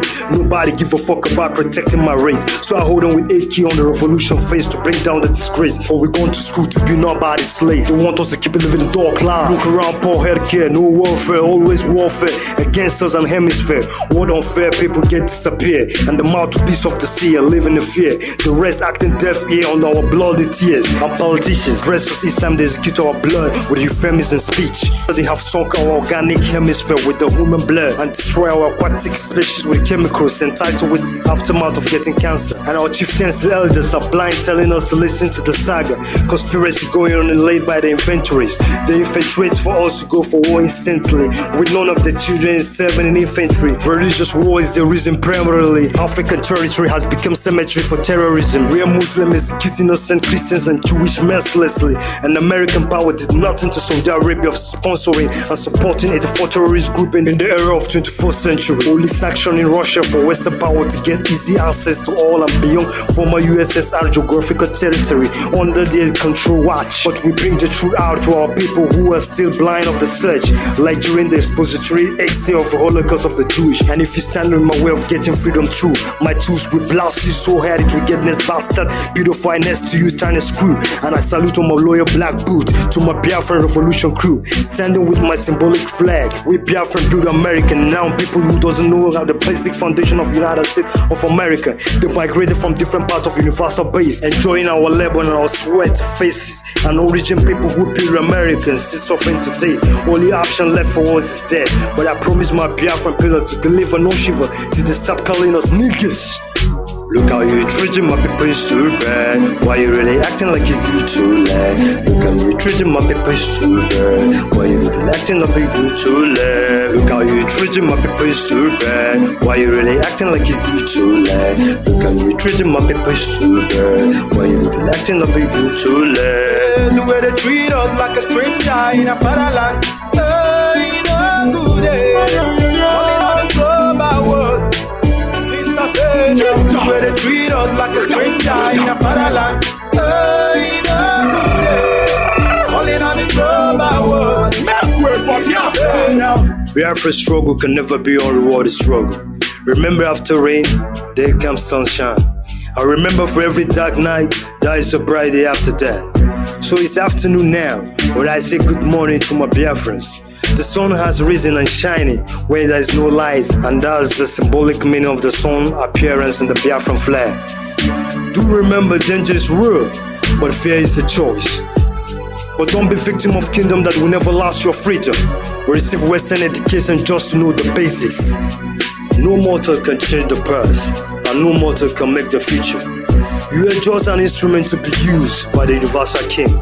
Remember, just like you have the power to manufacture and control minimum and maximum seconds under your wristwatch.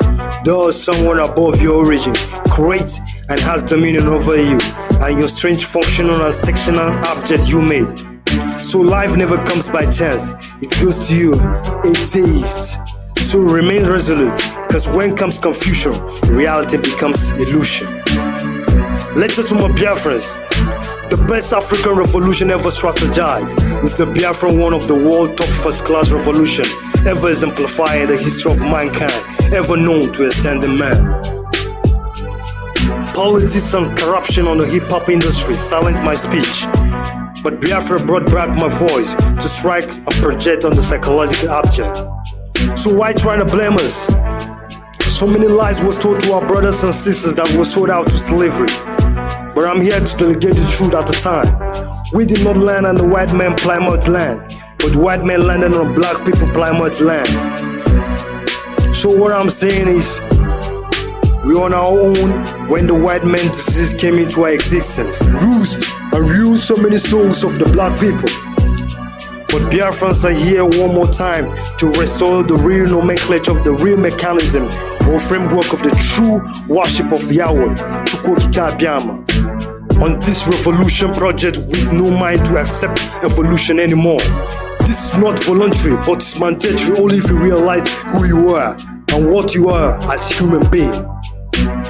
I think no need to tell the rest of the world that we are blessed with the best. So I have sacrificed my life, Biafra or dead. Biafra! Worldwide! Fuck all y'all! It's time to go home, brothers and sisters. Biafra Kakadoni signing out. Signing out.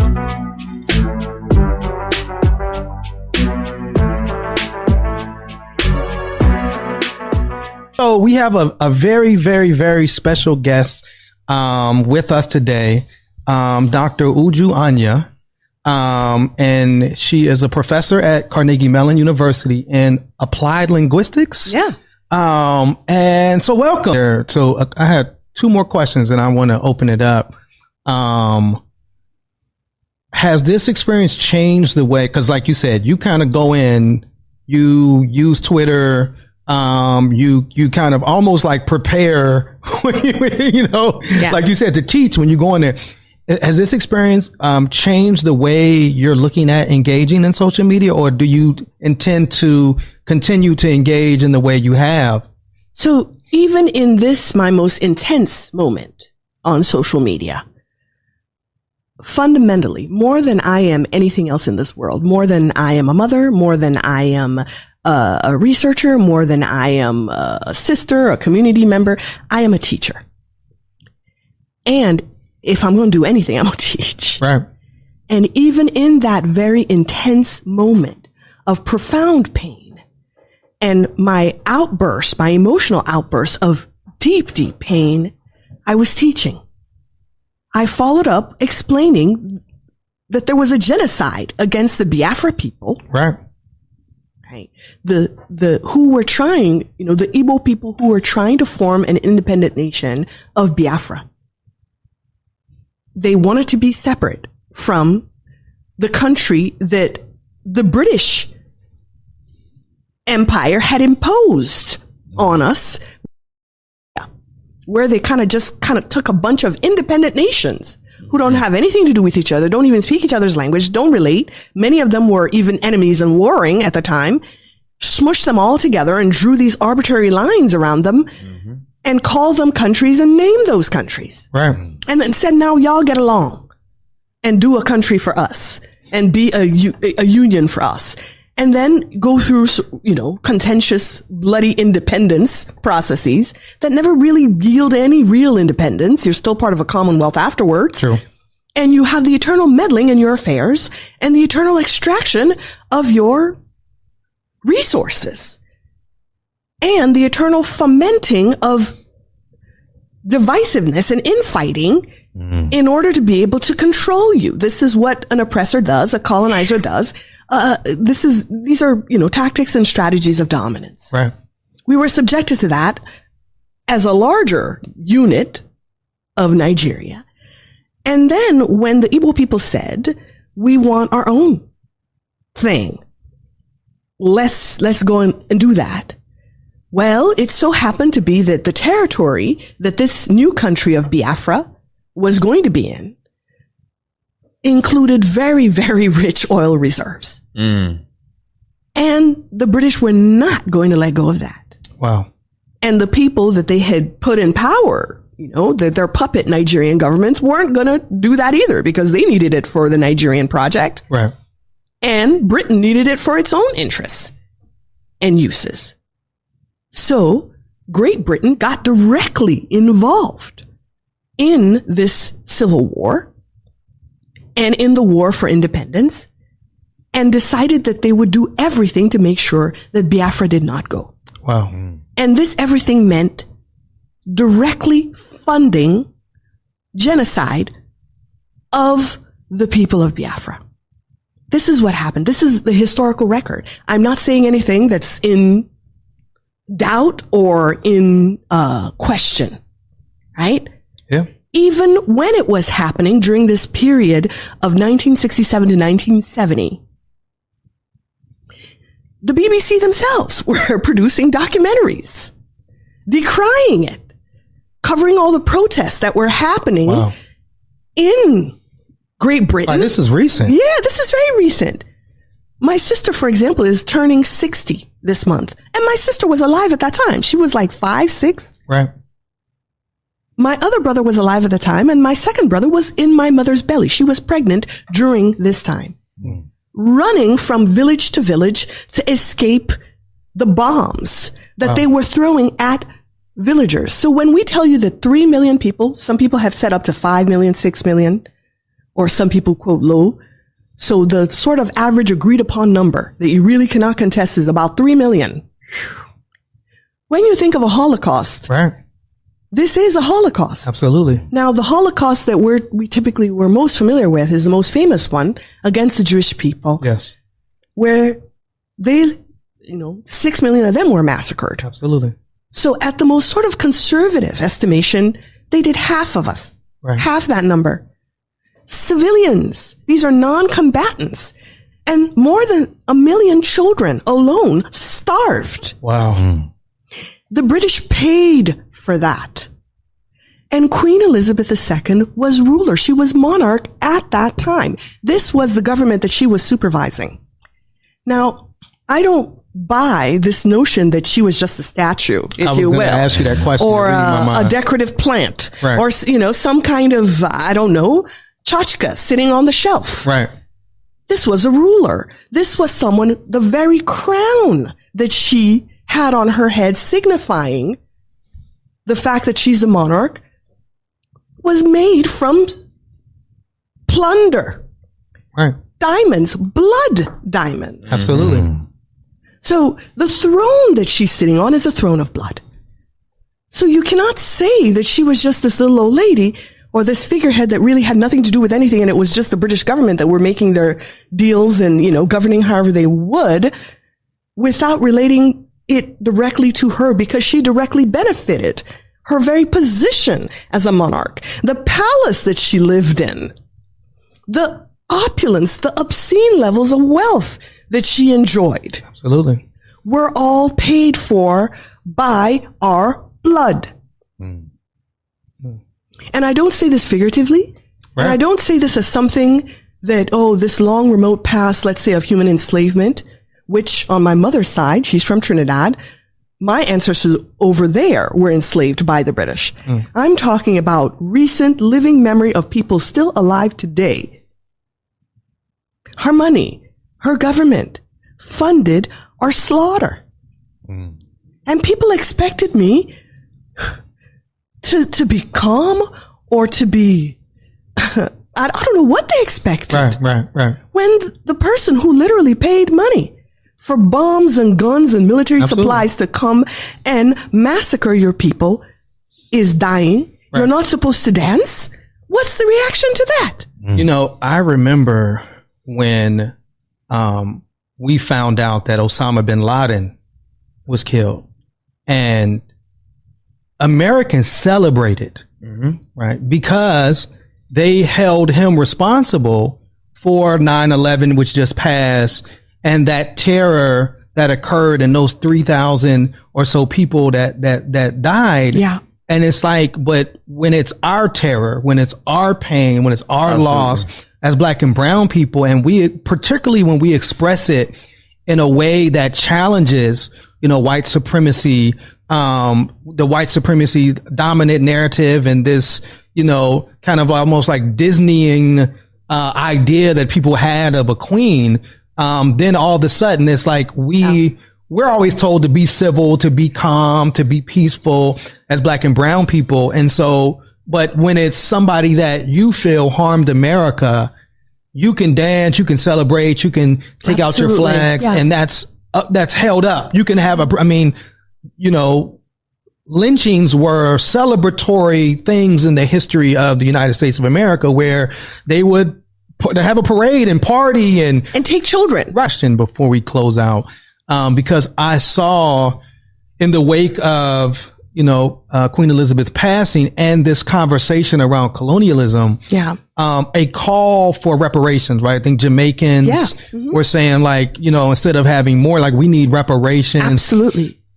You spoke, you taught us about this very recent history around Biafra. Is there a movement or calls for some type of reparation? Because, we've seen reparations happen with the Holocaust of Jewish people. Absolutely. Deservedly so. You mentioned, I'm part of the National African Americans Reparation Commission that was started by Dr. Ron Daniels. Absolutely. First of all, the Queen never once apologized. She never once opened her mouth to say sorry. Everybody, the history records know what happened and what was done in her name and for her crown.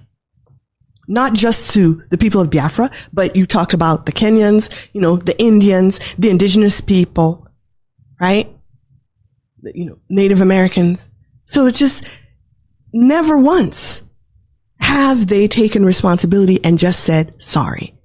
So what I am advocating for, and what a lot of people are advocating for, number one is to just recognize what you did and say sorry. And then we can move on to conversations about what does reparations look like? It could look like leaving the oil alone. Right. It could look like, actual payments and repayments, of the compensating the 3 million lives that were lost. Right. I don't know. We haven't even gotten that far yet because we can't even get them to admit the shit they did. Wow. Man. And how does that feel as a language professor to know? It's so, it could all be so simple. Yeah. And then just that refusal. They continue to dehumanize us. That's what it feels like. We are not even human enough to them to sit down with them as equals and say, this is what you did to us. And they recognize it and say, yes, this is what we did. And we're sorry. Even though it's open record, the fact that they never open their mouth and sit down with us and say it shows that they continue to view us as less than and undeserving of the common acknowledgement of our humanity and our dignity to say, yes, we harmed you and we're sorry. Powerful way to end, and that's why we call it This Week in White Supremacy. Absolutely, yes. This was a perfect synopsis of the theme of this show. And the article we're going to share as our white pages is a recent article. Dr. Anya just wrote "Critical Race Pedagogy for More Effective and Inclusive World Language Teaching."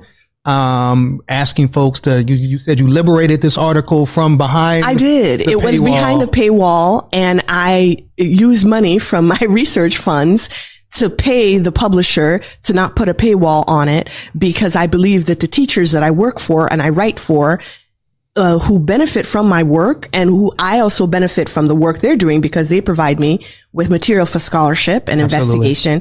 I believe that they should have free access to the results of the work I do for them and with them. Well, we greatly appreciate you doing that and appreciate you taking the time. I know you're busy. I know you've been kind of bombarded with media requests that you would take the time to come and sit with us and be so passionate, so vulnerable, and so open about his journey. And we're thankful to have this relationship with you now, and looking forward to continue to support the incredible work that you're doing at Carnegie Mellon University. Thank you. And onwards and upwards. I'm in the Modern Languages Department in the Second Language Acquisition Program. Absolutely. All right. Any closing thoughts? And I know we got some announcements. Treble? I just want to say I am extremely grateful for you sitting down and talking with us, because you taught me a lot just by listening to everything that you were saying, and you provided not only us but our viewers with the context that is needed to understand why there's a mixed reaction to the death of the Queen. So thank you. Thank you. Thank you for having me here, for hosting me, and thank you for, being my entryway into Black Pittsburgh, where I want to dwell. Oh, that means two things. Let's get it. Come on, let's go. That means two things. BlackPittsburgh.com. Yeah, yes. Thank you so much. Thank you. I know it's a lot, so I really appreciate you trusting us, and thank you so much to your partner as well. Just love y'all. I took the time to come here, and I do get a lot of requests, but because you are Black people working for us, and I want to be a part of this community and what you're doing. So thank you for having me here. Thank you so much.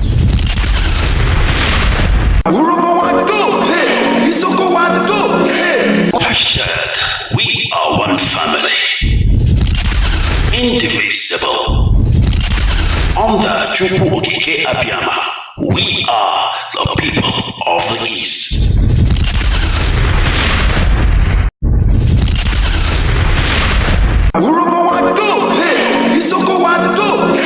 Hashtag we are one family.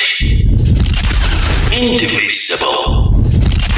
On the Chupu Okike Abiyama, we are the people of the East.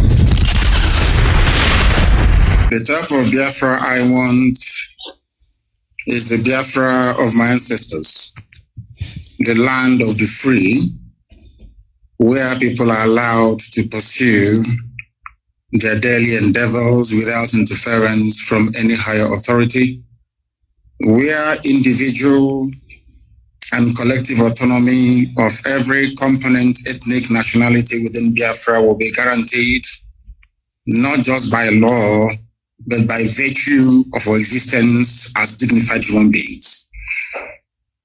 A Biafra that will be demilitarized, a Biafra that will be forward-looking, innovative, creative, run on clean, green energy, not reliant on gas or petrol. A Biafra where the police will not bear any arms. A Biafra where people can live and die and you will not see an armed soldier anywhere around you. A genuine republic, a land belonging to the people. We are going to cement this in the way we structure our society. A Biafra that will attract inward investments. A Biafra that will consider every necessity of life as being a human right. Not just in words, but in deed. A Biafra where there will be no strife nor rancor. A Biafra where all men and women will be equal, regardless of their religion, their sex, their creed, their orientation. A Biafra that will maintain open borders to every Black soul on the face of this very earth. I do admit that geographically, in terms of landmass, we may not be that huge. The Biafra will operate, or should I say, run an open door policy. Every Black person on the face of this earth will be an honorary citizen of Biafra, as long as you're not tainted by terrorism. That is the type of Biafra we want to run. A Biafra where Europeans will sit back and say, we never knew that such innovation and creativity will be possible. A Biafra that, should I say, the likes of Rwanda is a forerunner to, because today they are doing very well as well. That is the type of nation we are going to build. A truly democratic nation, not through the force of arms, but through dialogue and negotiations at all times. Nobody's going to lord it over anybody else. My ancestors never did. That is why we remain the only people not to conquer any other piece of territory, and nobody conquered us until the white man came and our temple fell in 1904. That is the land we're going to go back to. A Biafra of very many nations, a Biafra of autonomous nations within, governing themselves according to their own rules, where nobody will sit at the helm of power and dictate for others what to do. And we are going to accomplish it by the grace of God Almighty in heaven. Now, I know that constant references are being made to Southern Sudan. But I want to let people understand that even after the USA became free from British colonial rule, they also went through a very bitter civil war. And that did not stop them today from becoming preeminent in every sphere of human endeavor, militarily, economically, socially, in every way. So I do believe that is why I said, and I have said this repeatedly, I will never ever lead Biafra politically. Once Biafra is restored, my job is done. I want to be able to prove to our people what sacrifice means, so that those who will come after us will know how to treat our people with respect and with dignity. The thing about Africa is somebody gets into power and they want to stay there forever and ever, see if there is something in it. The little work that I'm doing for Biafran people is very tiring, very, very stressful. Sometimes I don't even know how these presidents manage to sleep. Maybe they don't love their people that much. If you love your people, you cannot sleep at night. Any president in Africa who's not suffering from high blood pressure, you are not sick. That means you're doing something wrong. You're not doing what you're supposed to do. If you're concerned about your people, then I expect you to be very ill at all times. So that is the type of Biafra that we need. That's the type of Biafra we're going to have. A type of Biafra where the wealth, well-being of Sub-Saharan Africa flows from. And I can assure you we are going to deliver it. We will deliver it. The Pan-Africanism that we talk about is going to start from Biafra, because mind you, I did not say that we're just going to have Biafra and then we shut up all the borders. No. What we want to do is to return to our organic political cultural arrangement. Should Biafrans wake up the next day to say, oh, we want to be the same country with Oduduwa, all well and good. Should Biafrans wake up and say, oh, we want to expand into Amazonia, all well and good. As long as you take the consent of the people with you, this nonsense that the Europeans did in Africa, we want to reverse it. That God Almighty heaven may look down and be very proud to say that at last, I have people who are after my heart. And that's what we intend to do with Biafra. Thank you very much.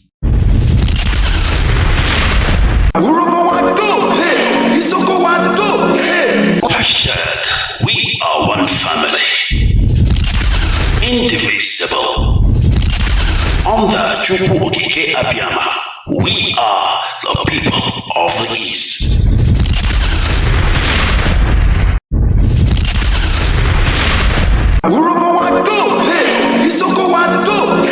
Hashtag, we are one family, indivisible.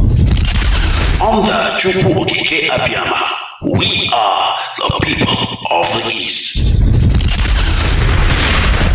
The type of Biafra I want is the Biafra of my ancestors, the land of the free, where people are allowed to pursue their daily endeavors without interference from any higher authority, where individual and collective autonomy of every component, ethnic, nationality within Biafra will be guaranteed, not just by law, but by virtue of our existence as dignified human beings. A Biafra that will be demilitarized, a Biafra that will be forward-looking, innovative, creative, run on clean, green energy, not reliant on gas or petrol. A Biafra where the police will not bear any arms. A Biafra where people can live and die and you will not see an armed soldier anywhere around you. A genuine republic, a land belonging to people. We are going to cement this in the way we structure our society. A Biafra that will attract inward investments. A Biafra that will consider every necessity of life as being a human right. Not just in words, but in deed.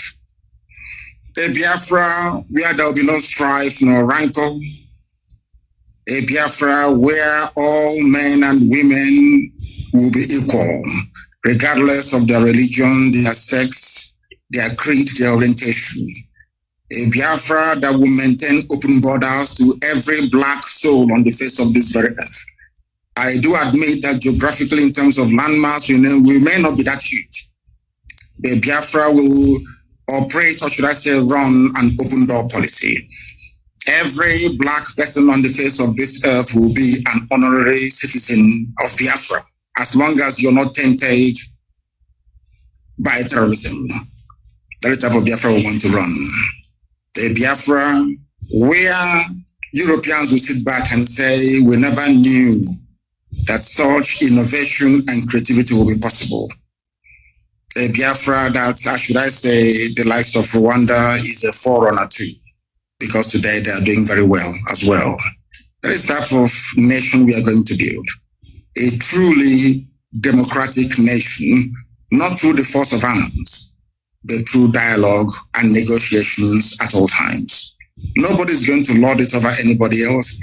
My ancestors never did. That is why we remain the only people not to conquer any other piece of territory, and nobody conquered us until the white man came and our temple fell in 1904. That is the land we are going to go back to. A Biafra of very many nations, a Biafra of autonomous nations within, governing themselves according to their own rules, where nobody will sit at the helm of power and dictate for others what to do. And we are going to accomplish it by the grace of God Almighty in heaven. Now, I know that constant references are being made to Southern Sudan. But I want to let people understand that even after the USA became free from British colonial rule, they also went through a very bitter civil war. And that did not stop them today from becoming preeminent in every sphere of human endeavor, militarily, economically, socially, in every way. So I do believe that is why I said, and I have said this repeatedly, I will never ever lead Biafra politically. Once Biafra is restored, my job is done. I want to be able to prove to our people what sacrifice means, so that those who will come after us will know how to treat our people with respect and with dignity. The thing about Africa is somebody gets into power and they want to stay there forever and ever, see if there is something in it. The little work that I'm doing for Biafran people is very tiring, very, very stressful. Sometimes I don't even know how these presidents manage to sleep. Maybe they don't love their people that much. If you love your people, you cannot sleep at night. Any president in Africa who's not suffering from high blood pressure, you are not sick. That means you're doing something wrong. You're not doing what you're supposed to do. If you're concerned about your people, then I expect you to be very ill at all times. So that is the type of Biafra that we need. That's the type of Biafra we're going to have. A type of Biafra where the wealth, well-being of Sub-Saharan Africa flows from. And I can assure you we are going to deliver it. We will deliver it. The Pan-Africanism that we talk about is going to start from Biafra, because mind you, I did not say that we're just going to have Biafra and then we shut up all the borders. No. What we want to do is to return to our organic political cultural arrangement. Should Biafrans wake up the next day to say, oh, we want to be the same country with Oduduwa, all well and good. Should Biafrans wake up and say, oh, we want to expand into Amazonia, all well and good. As long as you take the consent of the people with you, this nonsense that the Europeans did in Africa, we want to reverse it. That God Almighty heaven may look down and be very proud to say that at last, I have people who are after my heart. And that's what we intend to do with Biafra. Thank you very much.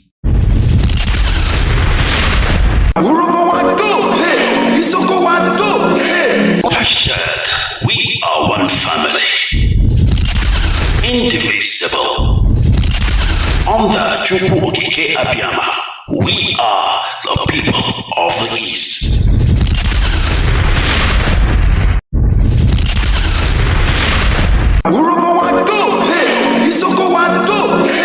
Hashtag, we are one family, indivisible.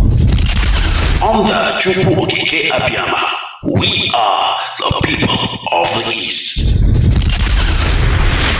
We have to come to the conclusion that there are no extenuating circumstances. You have been found guilty on all charges. Is there something you could tell the court before pronouncement of your sentence? All we want is freedom. That's all we want. Freedom. Freedom for children to learn. Freedom for men to work. For mothers to love. For a nation to grow. That's all we want. Equality.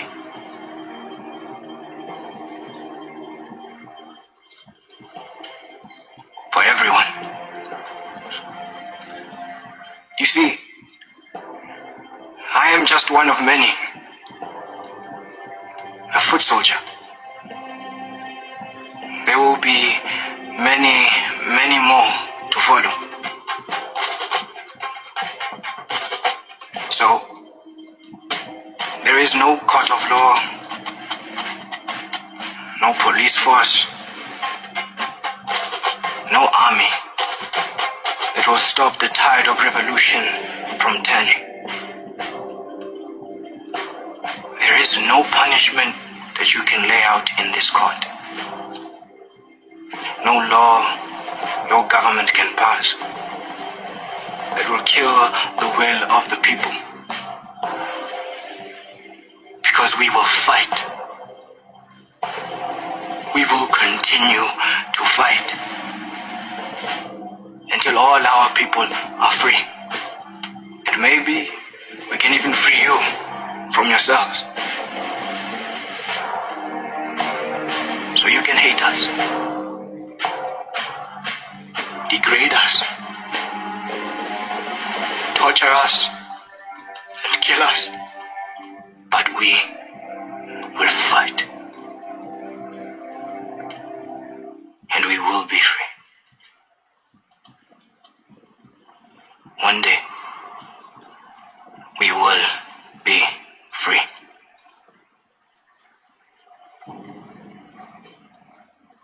Amanda!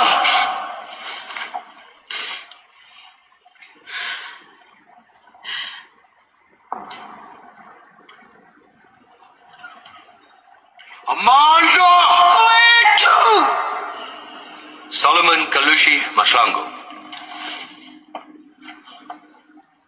You are hereby sentenced to death. You will be taken to Pretoria Central Prison on a date to be set, and you will be hanged by your neck until you die.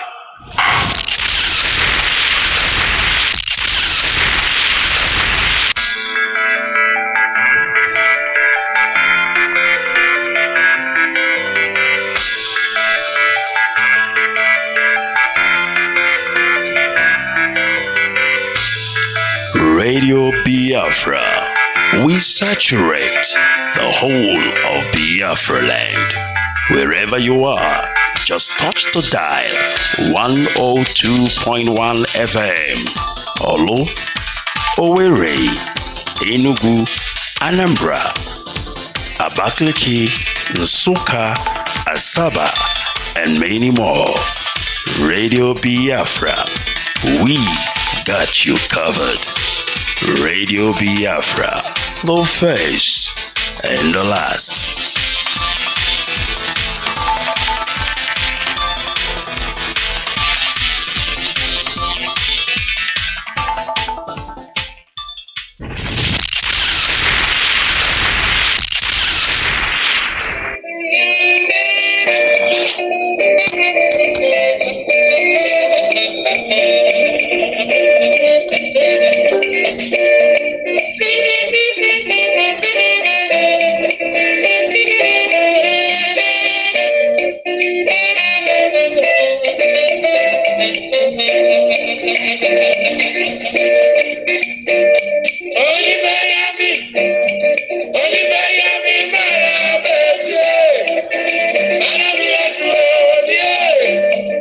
Anybody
people, great Biafrans, wherever you are on the face of this very planet, we welcome you to another exciting edition of our live presentation on this very day. Today is the 12th day, Wednesday, the 12th day of August in the year of our Most High Elohim 2020. The time now is precisely 4 minutes past 7 p.m. in the land of Biafra, and the same number of minutes past the top of the hour, regardless of where you are, where you're domiciled, where you live, your place of abode. Even those who are listening from their workplaces, we welcome each and every one of you. And as always, as I welcome you, I must also remind you to bring your pen and your paper with you, because this is the very finest university on the face of this very planet Earth.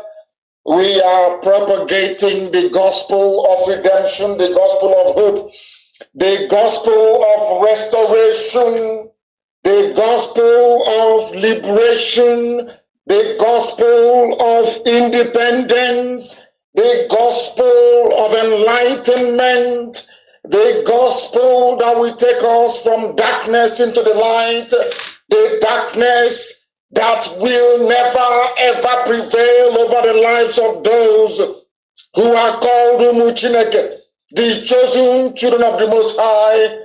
The work we are doing is divine. We have been mandated by heaven to restore this kingdom of God upon the face of this very earth. It doesn't matter what our enemy does.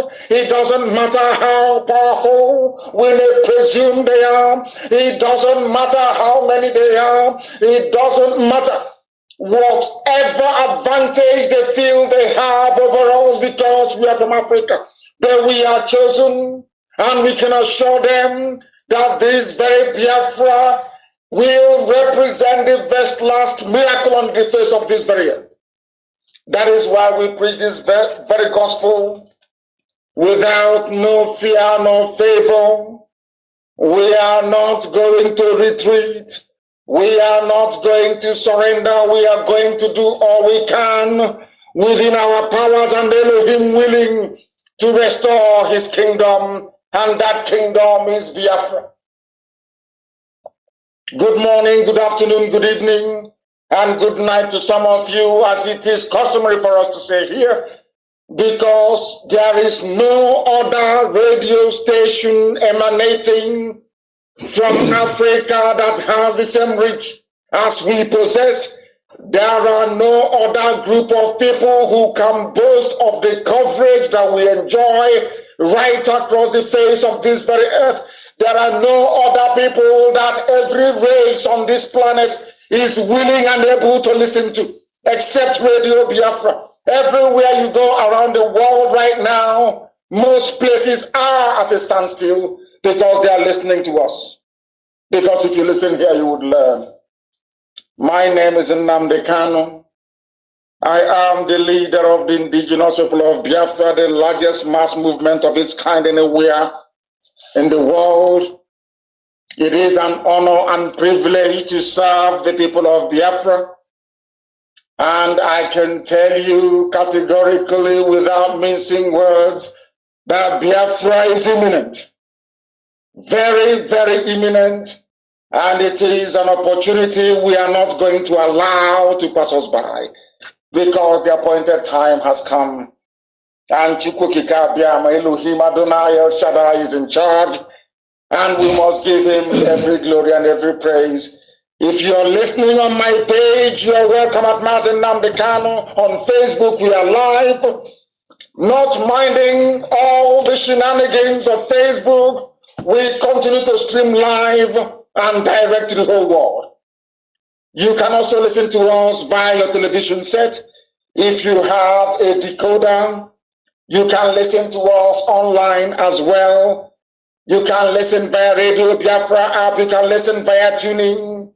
You can listen via Simple Radio. You can listen via Sweet Radio app. You can listen via Radio Garden. And very, very soon, and I do hope on Sunday, we are also going to listen via IPOB app. It is out, and we will start the dissemination, or should I say, the distribution of the link tomorrow. I welcome each and every one of you. And as I do so, especially those who are listening via FM in Kanu, those who are listening via FM in Abuja and many other places, including Lagos, we welcome all of you this very evening. Do not forget your pen and your paper. And most importantly, we must give praise to the Most High and hand over all these very proceedings to Chukwukika Biama Prumi Henina. And we must pray. We must pray a prayer that David prayed in the Torah, in the book of Psalms, chapter 46. This is a prayer to reaffirm that God Almighty in heaven, Chukwukika Biama, Abasetamuno, Olisabinigwe is our refuge. Everything that we do, it is not because of any power that we possess. It is not because we are the most gifted, the most talented, the most intelligent.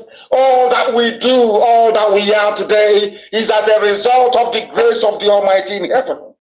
And that same God of creation, the same God of Eli, that same God of the ancients is the God that we give every adoration to. I do not worship I don't worship any idol, because it is given that thou shalt have no other God before me. That is the irreducible truth upon which this very movement, a very unique kind that the world has never seen, is anchored upon. That is why we are formidable. That is why we are the children of the Most High. That is why we have the Midas touch. Anything we touch turns into gold. That is why this gospel must be preached uncompromisingly. Let us pray. For God in heaven, Almighty Creator, the ancients of the ancient, the maker of the heavens and the earth, you created everything that the mind of a living soul can imagine, but none created thee. That is why we say you are immortal, you are invisible, you are omnipotent. This very God that every generation who has ever had the grace of knowing thee have always testified to your goodness. That is the same God that we kneel and bow before.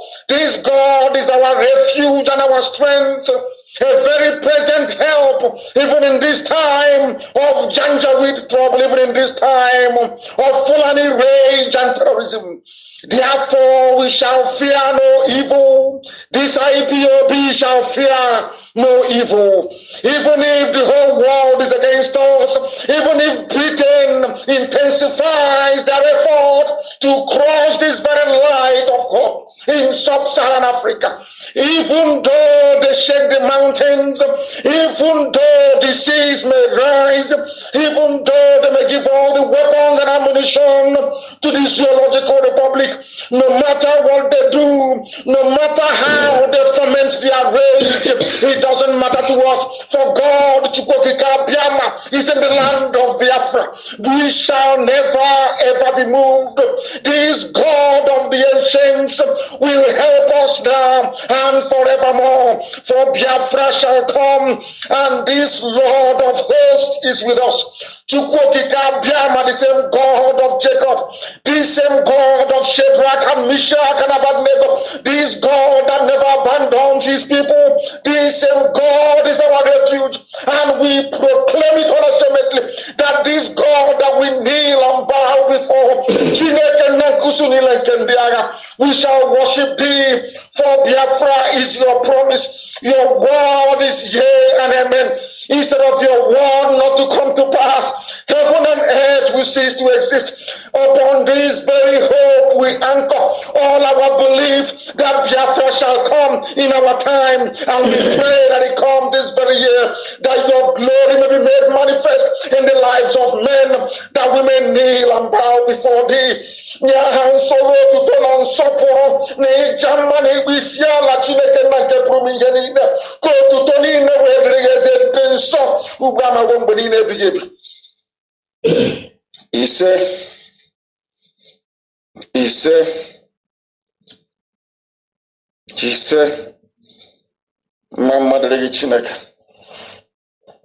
For a minute there I was in the spirit. As I am led to pray, so have I prayed, and we must proceed very, very speedily and without any hesitation to propagate this very gospel this evening.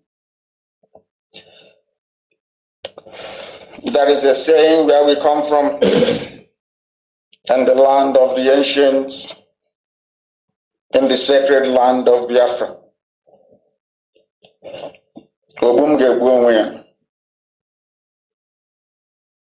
It means that those who have come to kill us will also kill themselves. You must listen very carefully this evening, because the God Almighty that we serve have placed this very burden of banditry, this very burden of anarchy and strife even amongst our enemies.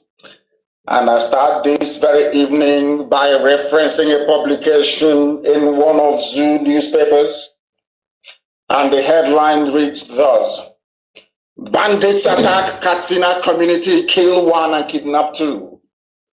This very headline this evening and its accompanying analysis is designed as a direct message to those who sponsor terrorism from Fulani land especially. Nasser El-Rufai, the governor of Anambra, of Kaduna State, I wouldn't say Anambra, it's Kaduna State. Things are happening in Anambra, of course, that is true. But Nasser El-Rufai is the governor of Kaduna State. These are the main sponsors of Boko Haram. I saw a link that somebody posted earlier before I came on air. That link had it bold, loud and clear, that the Fulani governor of Kaduna State, El-Rufai, is the chief sponsor of Boko Haram right now as we speak, and every Janjaweed movement that you have in the zoo killing people. And they say that the dead Buhari, in whose name they are pillaging and looting the zoo dry, is from Katsina State rather. Today, bandits have attacked Katsina community as they've been attacking them from time. Some of you do not know that Katsina is a Hausa land, it is not Fulani land. Katsina belongs to Hausa people. And as I keep reminding us all the time, it was the stupidity of the Hausa people that allowed the Fulanis to come in and take over and establish their emirates across the whole of that part of the zoo. Today, they are paying the price for it.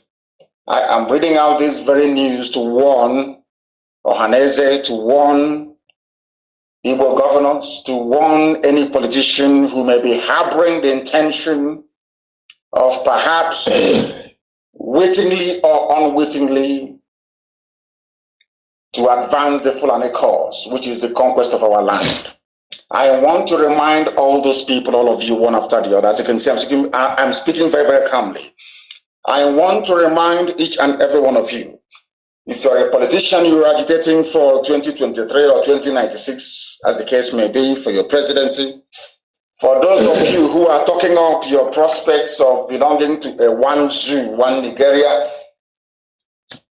all of you should understand what is happening in Katsina today. We know that southern Kaduna is under siege, and also parts of the south, including Biafra land, is under siege as well. But I want to remind you that Katsina people are suffering, and I want to let the world understand, and most of these Efule politicians to also know this, that the Katsina communities that are suffering today are predominantly Hausa people. They thought that by giving their land, giving their soul, and being subservient to the Fulanis will save them. These attacks are not happening in southern Kaduna, they are happening in Katsina. As I pray every blessed day, when I pray, I say to Chukwu Kikabia Mabrumi Heninem, that same hand that our enemies use to poison us, that unwittingly they put it in their mouth, and they too will become poisoned. And that is what is happening in Katsina. The reason why what is happening in Katsina is very, very poignant indeed is this. These are Hausa people. The same thing today that the Supreme Court governor of Imo State is trying to do by pleasing the Fulani people. The same thing today that I understand Don Kanu said, that he's going to fight for one Nigeria. Anybody can fight for one zoo. That is entirely their business. But I want them to understand the mess they are putting themselves and their children into. Because when the Hausa has conspired, the same way that we spend most of our time, especially Igbo men, gossiping every blessed day, not all, but an insignificant proportion of them. The same way they spend their lives gossiping every blessed day was how Hausa people gossiped against their kings and their rulers, betrayed their people and gave their land to the Fulani, thinking that all will be well. I want to remind the whole world that even after nearly 200 years of having given their land to the Fulanis are still killing them in Katsina, because Katsina is Hausa land. I want every Efule, I want every saboteur, both those with feeding bottle and those who presiding over Ngobi, I want them to understand this very clearly. I want you to know the consequences of your treachery. I want Ohanese to understand the foolishness of their utterances. I want them to know the implications. You want to hand over our land to Janjaweed the Fulani? That is what all of you want to do. All of you criminals, all of you compromised idiots, all of you, some of you fathered by vandals during and after the war. I want some of you to understand that today, a Katsina community is under siege. Not one, not two, not three. Should I say communities in Katsina are under siege. And you know why it's very, very interesting? It is interesting because Katsina is Hausa territory. We are no Fulanis in the geopolitical space that the British named Nigeria, until the Hausas allowed them to come in. The same way today in our land, there are no indigenous or traditional Fulani communities. But in Ebonyi State, Umahi is giving them land. They think we don't know all these things. In Abia State, Ojo Sokalo gave them law Pupu. And now Okezi Bazu is giving them Okwa. And I have all the videos. And as time goes on, I'll publish all of them. I want people to understand and reason. The essence of the lectures that we deliver here every day is for a black man to be able to reason properly. Because our problem is never white people. Nature was designed in such a way that the strong will always take advantage of the weak. That is how life is. That is why a lion can chase a leopard away, or chase a cheetah away, or chase, capture, and kill a zebra and eat it. If a zebra had the same, should I say, the same paws as, as a lion does, and can stand up to a lion, the lion won't eat it. But because in comparison, the zebra is weak to the lion, that is why the lion keeps hunting it. That's how life is. That is how God designed nature. That is why a king cobra can swallow another snake. Swallow it whole. Bite it, poison it, and swallow it whole. That is how life is. I want people to understand this, especially those of you who are misguided. Those of you who have been, you're looking at the glittering prize, the charade that is the zoo presidency. I want you to remember what happened to Hausa people. And funny enough, still happening to them till today. That is why Fulani people, Mietiala, are in Katsina, as they are in Borno, as they are in Adamawa, as they are in southern Kaduna, killing people at will. And this thing happened this morning. They attacked a place called Gidangiso village in the Faskari local government area of Katsina state. They shot dead one man called Nasiru Alilu, who is 37 years old. These criminals stormed Gidangiso on motorcycles at about 12:30 a.m. and ransacked houses in the village. Who are these people? These are the foreign mercenaries, the foreign terrorists that El Rufai said he paid them to stop the killing in Southern Kaduna. They have gone elsewhere. Of course, they're still killing Southern Kaduna, but they're also killing elsewhere. Because once you encourage evil, evil has a way of exponentially expanding out of the control of those that set them up. I want Fulani leaders to understand this as well. All of you importing terrorism into the zoo. These are the consequences. All of you condoning the evil that APC has become. All of you who have kept quiet as one mask wearer after another have bamboozled and deceived all of you because you are not discerning enough, because you're not understanding enough. These are the consequences of it. I must commend Ondo State Governor. I must commend the Oduduwa race for spectacularly launching Amotekun in, it's Ondo State, yes. Is it Ogun? I'm not too sure. It is posted on my page. I want Otis Okalo to understand this.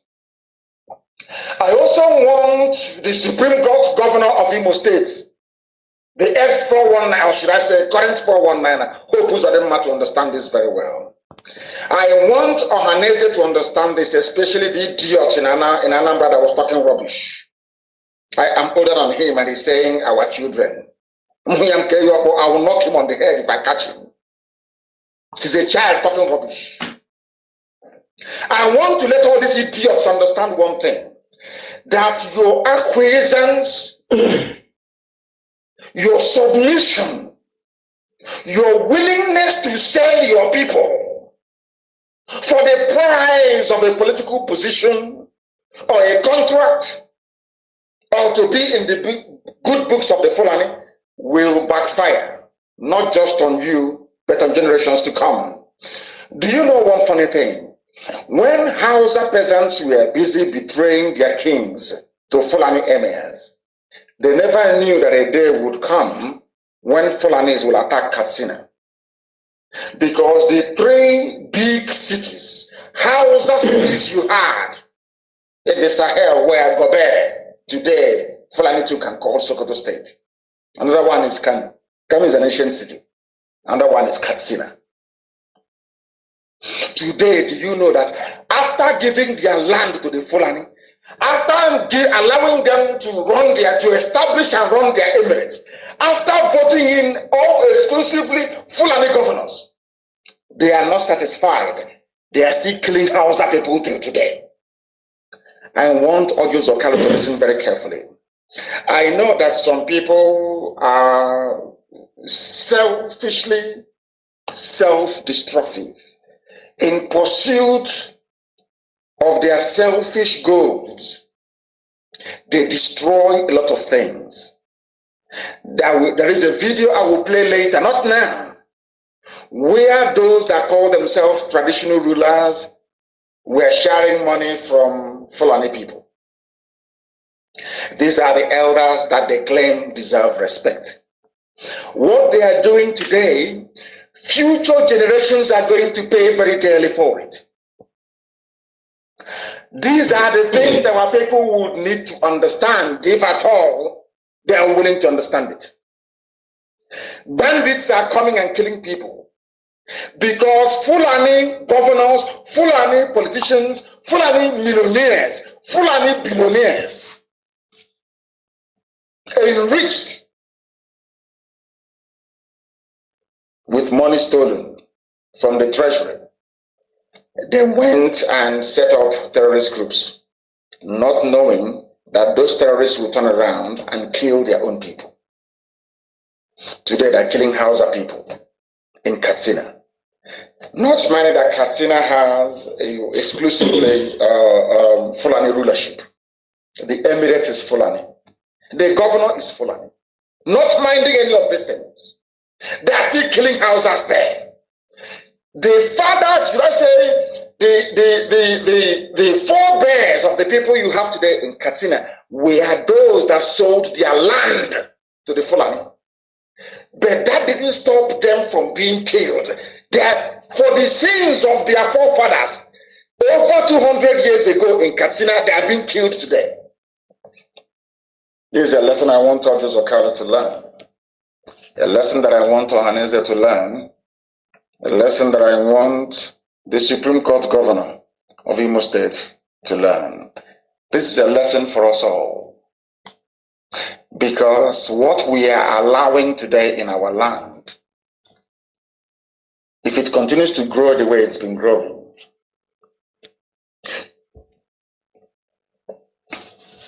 you see Ebonyi State, our children will be killed there in the future. You see Abia State, our children will be killed in Abia State in the future. You see Wunno, Chulobuku, all that area, life will become hell for people because of the decisions that Ohaneze and some greedy politicians are taking today in pursuit of only 8 years in office. If you get this 8 years in office, you will destroy our land for 800 years. We will become like the Jews of Europe. In the next 2,000 or 4,000 years, those that are descended from us will fight their way into our land.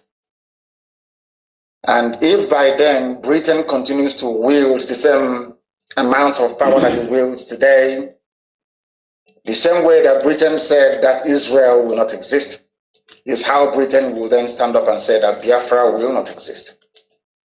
I need all of you to understand this tonight. That people are dying in Katsina State for the sins of their forefathers. 200 years ago, they gave their land to the Fulani. That did not stop the Fulanis today in 2020 from slaughtering them in Katsina of all places. This is a very big lesson. This is a very big lesson for all of you saboteurs. A very big lesson. And you are also putting yourselves in danger. Sabo, you are putting yourselves in danger because you are coming to ruin our land, our way of life. All of you pursuing your useless presidency for 8 years. Obasanjo was in Aso Rock for 8 years. Our Yoruba brothers are today still agitating, isn't it? Are they not agitating? Of course they are. They are agitating.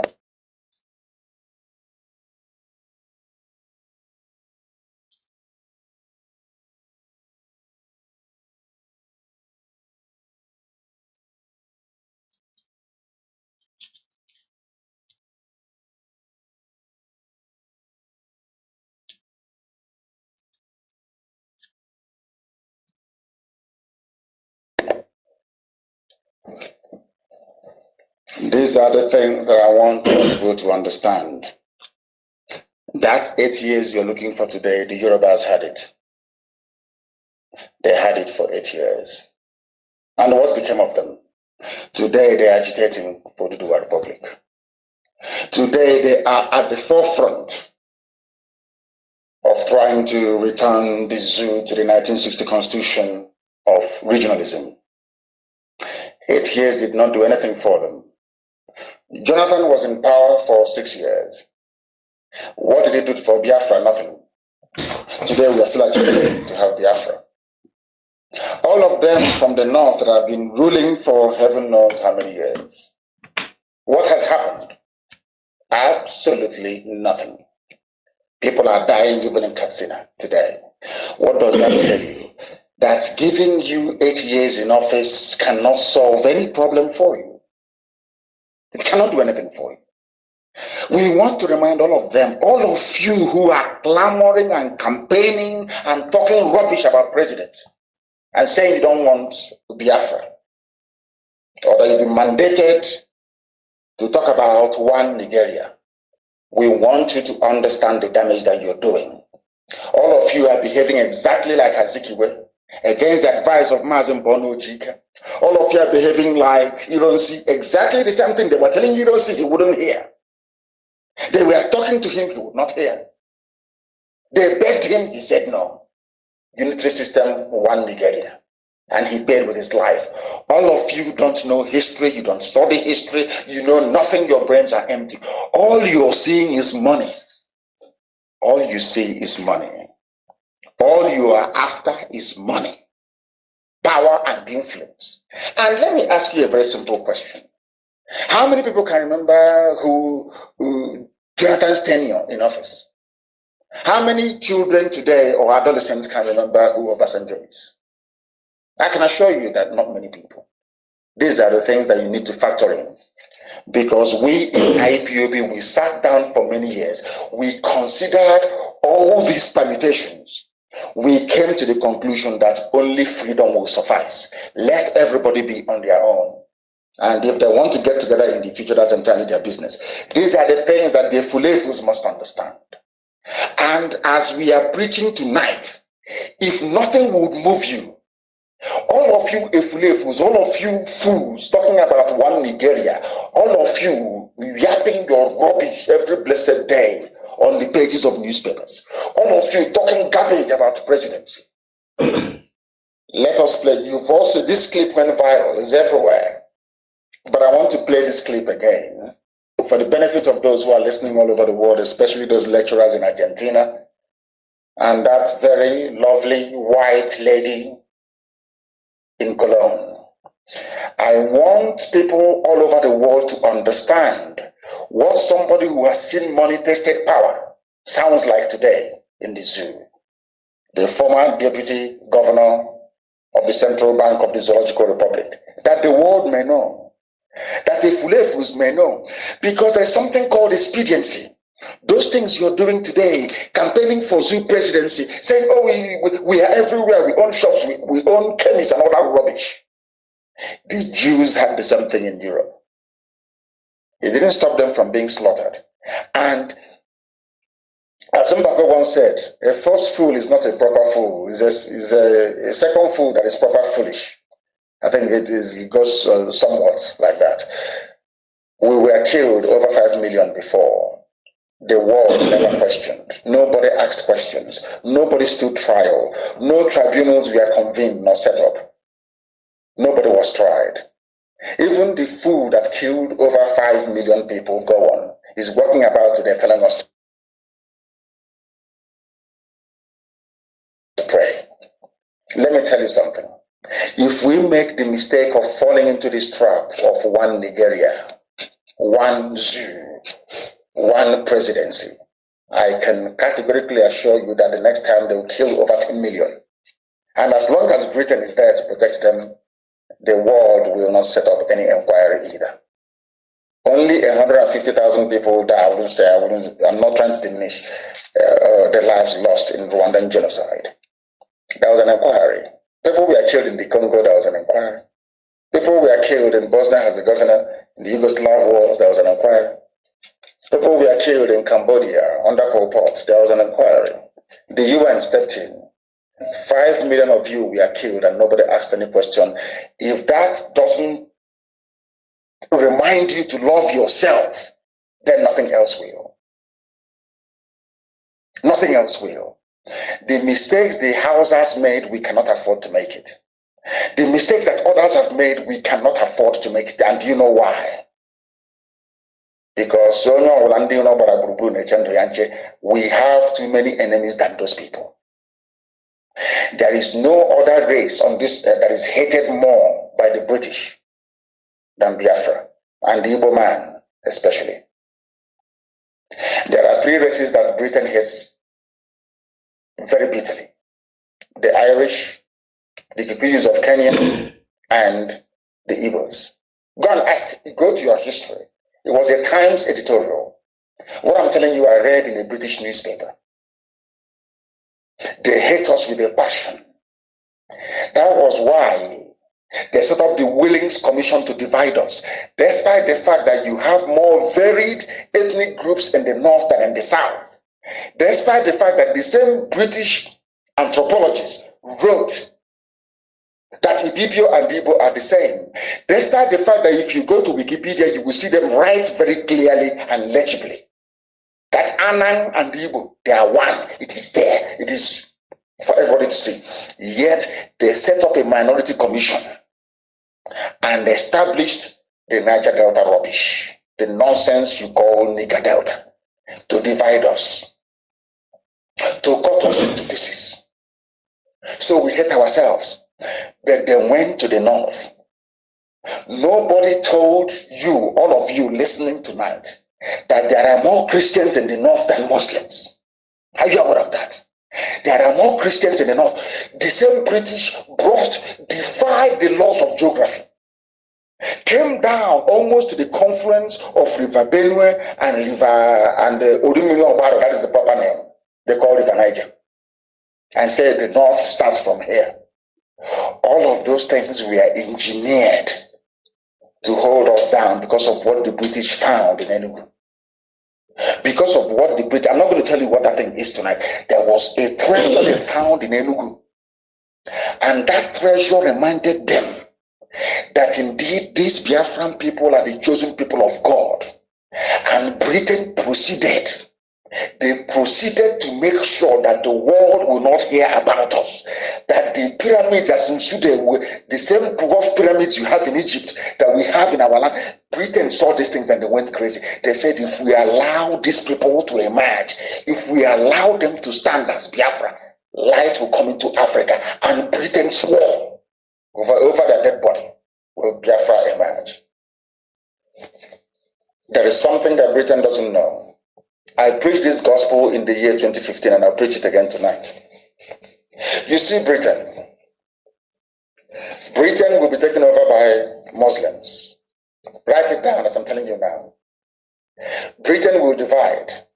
Scotland will go, Northern Ireland will go, and Wales will go. And you know the funniest thing? Britain will not know what is happening to them. I said to you, you will not know it is those bunch of niggers called Biafra. That is because of them that God will decimate Britain. You see that tiny Biafra, Britain, you see that tiny, inconsequential Biafra. You see that Biafra because they are black. They are nothing. They can be killed in their millions and nobody will care. I want to remind you, Britain, that because of that tiny Biafra, your land will be decimated. And foreigners will take over your land. Write it down tonight, 12th of August, 2020. When it happens, as I did with the clip I posted, that was yesterday. When it happens, I will play this clip. And I will say, do you remember? 12th of August of 2020 when I said this. That's what's going to happen to you. Let us listen to what this man has to say. I want us to be very sober and to be in a reflective mood tonight to understand that there are some decisions you make or you take that will come in the future to bite you. on the backside. Now, let me ask you this question. Do you know how many Fulani settlements there are in Enugu State? Do you know how many Fulani settlements there are around Nsukka? Do you know how many, acres, should I say hectares of land the Fulanis have taken over in Nsukka? Now, wouldn't it be nice to go back to Zeke's grave and dig out his body and show him what has become of his one Nigeria? I bet you that when Nnamdi Azikiwe was his name, in fact, when Azikiwe was busy campaigning for one Nigeria, he never foresaw that there will be a time when we'll be battling with the Fulanis to leave our farmlands alone. Nnamdi Azikiwe never foresaw that a time will come when when women in his village will be raped and killed by the Fulanis. Nnamdi Azikiwe never knew that one Nigeria meant Fulani hegemony. Nnamdi Azikiwe never read the intentions of the British, that their sole aim was to breed a race of vandals, people that can never, ever be educated enough. And as I'm talking to you, please, I'm sorry to interrupt. Do you know that Facebook, what they do is, when I post something, after every 3 days, they remove it. As I'm talking to you right now, I want to see if I can snap the screen of one of the computers that we are using to broadcast tonight, because very shortly they'll remove it. What they have done, I want you to understand the number of powerful enemies that you have, Biafrans. I want you to look at Trump, for instance. I'm not saying it because Trump is going to do anything for us. Look at the number of enemies that Trump has today. Some of them for no reason. I want you to look at it. How almost the entire world media is against one single man. That is the same fate that Biafra is undergoing. For no discernible reason. Hatred from everywhere, including from quarters you feel ought to know better. I want to snap this very screen and I will post it to the whole world. This is what they do every day. When I post something, after 3 days they will come back and they will remove it. Some of you will notice. What I've said is here, this is your post. You say you can't post or comment for 3 days. This is because you previously posted something that didn't follow our community standards. You also wouldn't be able to go live again. As I'm talking to you now, they want to stop the live program. And for them to stop this live program from going out on Facebook, you know what they have said? They dug up a post that I made 3 days ago. This is the first time I'm hearing of this one. That not only are they going to stop me from posting, they said that I can no longer go live. If I click on this very thing now, those of you listening to me via my Facebook page will be cut off. Did we do anything to Facebook? The answer is no. But you see how Satan, because Biafra represents light, you see how hard Lucifer is working. Do you see why I am not surprised when you have politicians and saboteurs of 4 shades and sizes, so to speak, rise up against Biafra? Because inadvertently they are working for darkness. The same thing that Britain did in the past is what they are doing today, without knowing it.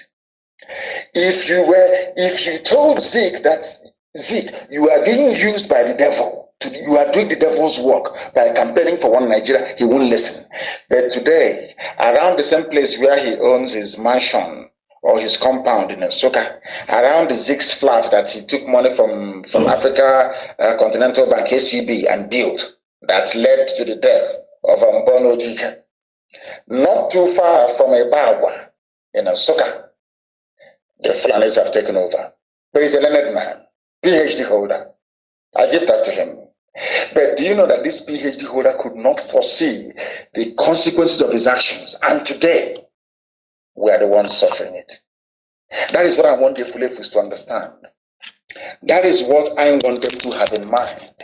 I want them to understand all of you campaigning for Igbo presidency rubbish. I want you to understand the damage you are going to do to all of us, to our children, and to their children's children. Goodluck Jonathan was the president for 6 years. Has Ogoni been cleaned up? Has Ogoni been cleaned up? Has he stopped people from fetching drinking water from the same creek that they defecate in and they wash in? What has happened? Do you think that by being in Asarok that you control the levers of power is that what you think? The answer is no. And look at the crop of people talking about Igbo presidency. What have they done? They are the ones that pocketed the money meant for Enugu-Onisha Expressway. They are the ones that stole the money meant for Igbocha-Enugu Expressway. They are the ones who are there as politicians. There is no red line in our area. These are the same politicians who are there. No seaport is open in our land. These are the same politicians who are there. There is no single international airport from our land. People might say Enugu, but if you take off from Enugu, you're going to land in Kanu before you proceed to Addis Ababa. If you might say Igbocha, if you take your Lufthansa or Air France traveling to Igbocha, you will stop in Abuja first, thereby making it a local flight. Simple common sense. None of these politicians could reverse these draconian, almost punitive economic sanctions against our people. How, therefore, are they going to try and get one over their Fulani masters when their chief sponsor is a Fulani man? How is that possible? That is how I want our people to be able to reason.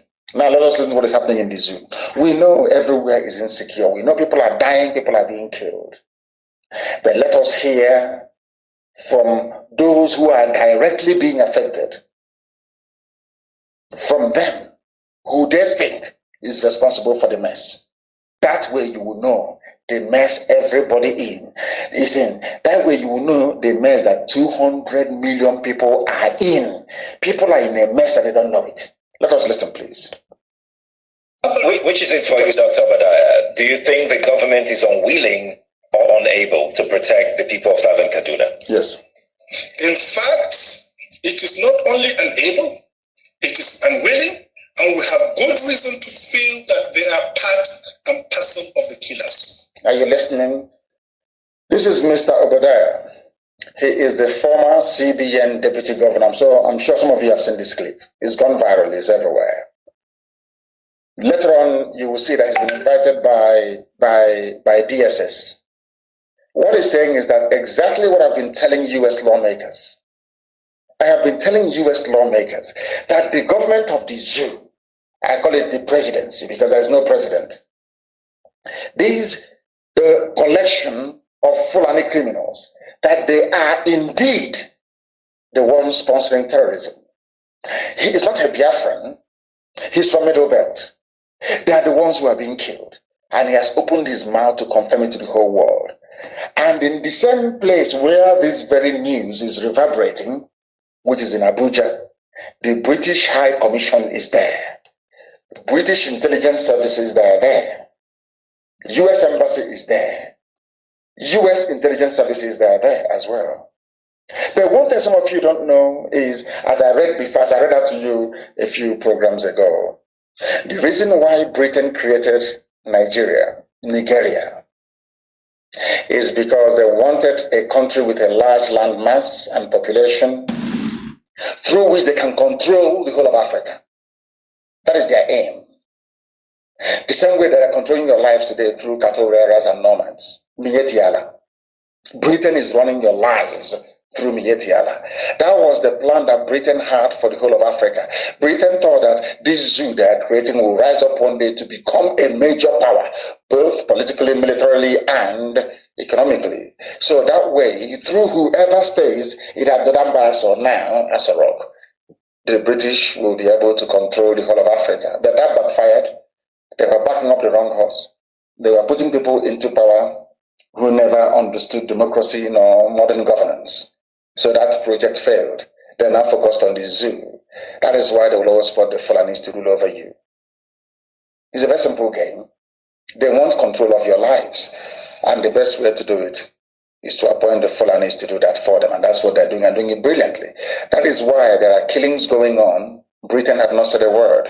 That is why Fulani people, Fulani government are actively engaged in terrorism, killing their own people, and Britain hasn't said a word. Isn't it funny? Let's continue. That's a very big allegation, Dr. Obadiah. The government is part and parcel of the killers. That's big. Yes. Okay, how will the government just say, oh, it is revenge killing and so on? Then you leave it there. Oh, because it is revenge killing and so on and so forth. The body language of this administration, the body language of the state government shows clearly that they have a hand in the killings. No doubt about it. Because, you see, General Abacha, and people don't give him his due. Do you think he would have tolerated such nonsense? Now let me make some revelations, because some of us also have our own intelligence networks. Okay. Have met with some of the bandits. We have met with some of their high commanders.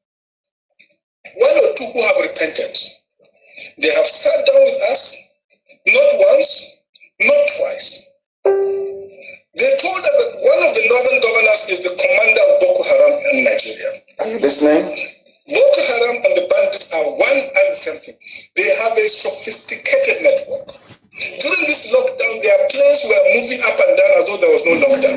Moving ammunitions, moving logistics, moving money, and distributing them in different parts of the country. They are already in the south, in the rainforest of the south. Are you listening? They're everywhere.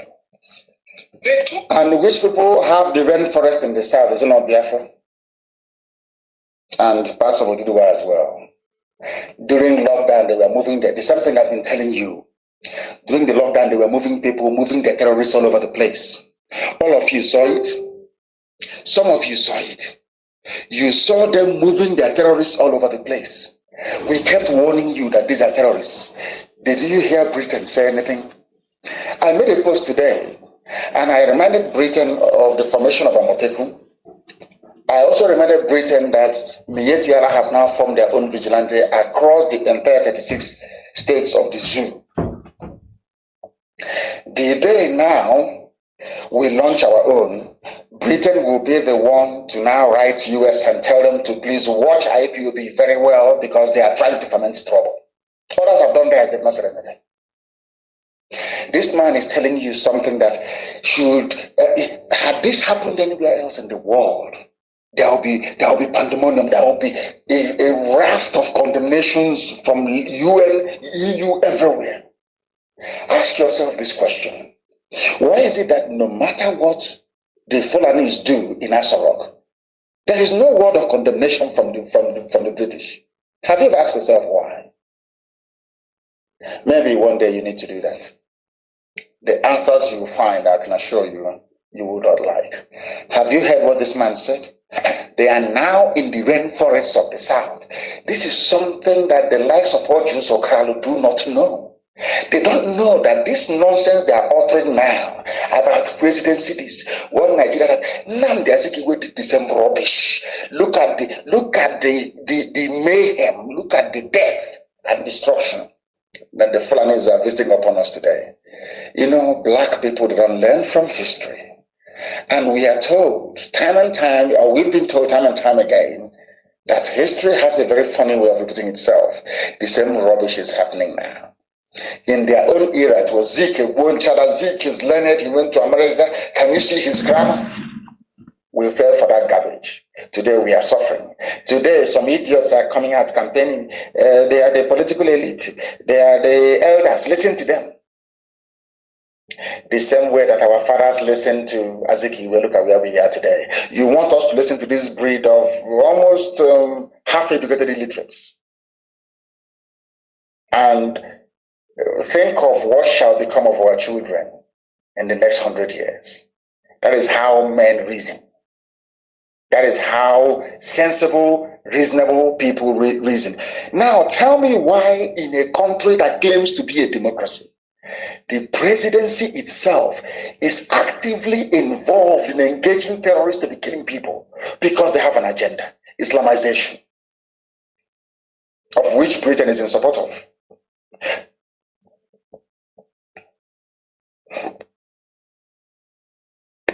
Of which Britain is in support of.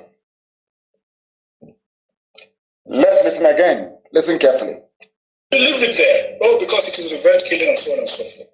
The body language of this administration, the body language of the state government shows clearly that they have a hand in the killings. The government has a hand in it. Because, you see, General Abacha, and people don't give him his due. Do you think you would have tolerated such nonsense? Well, let me make some revelations, because some of us also have our own intelligence networks. Okay. Have met with some of the bandits. We have met with some of their high commanders. One or two who have repented. They have sat down with us, not once, not twice. They told us that one of the northern governors is the commander of Boko Haram in Nigeria. That's El-Rufai. Boko Haram and the bandits are one and the same thing. That is they have a sophisticated... The Boko Haram and bandits, they are the same. One specializes in killing civilians, the others are engaging the military. All of these things are Fulani plans to advance to the Atlantic Ocean. To secure the zoo called Nigeria. To secure the zoo called Nigeria for their children and their children's children. Everybody is saying it that they have failed. I want to read a news that have just been sent to me. So all of you listening to your so-called Southeast, South politicians, you are handing over your future, the future of your children, to cattle headers in Mietiala. If that is not the case, why would somebody, a respected governor like Autumn, say that we have failed Nigerians as leaders? They have all failed. These are failures. A sitting governor is saying that they are all failures. People who, now listen, I don't know how to explain this so people can understand this very clearly. Now listen, the people telling you about one Nigeria and the Igbo presidency, they have been in power for a very long time. Since after the war, they are the group that the Fulanis groomed into leadership. Not grooming them to serve you, grooming them to serve their interests, to impoverish you, so we can all travel abroad in search of greener pastures, and we leave our homes open, so that we can no longer marry our daughters. Because most of our men who are outside are married to outsiders. Our daughters are at home, most of them are not, but they keep going to church and keep praying, but there is no husband. Because those who are supposed to marry them are all abroad, married to foreigners all over the place. I'm not blaming anybody for that. That was what the condition gave. People had to travel abroad to go and look for greener pastures. But in our thinking, in our psyche, because of course if you travel abroad, you need to marry a citizen of that place for you to harmonize your papers. That is true. Or you claim asylum, as the case may be. Now, what I'm asking you is this.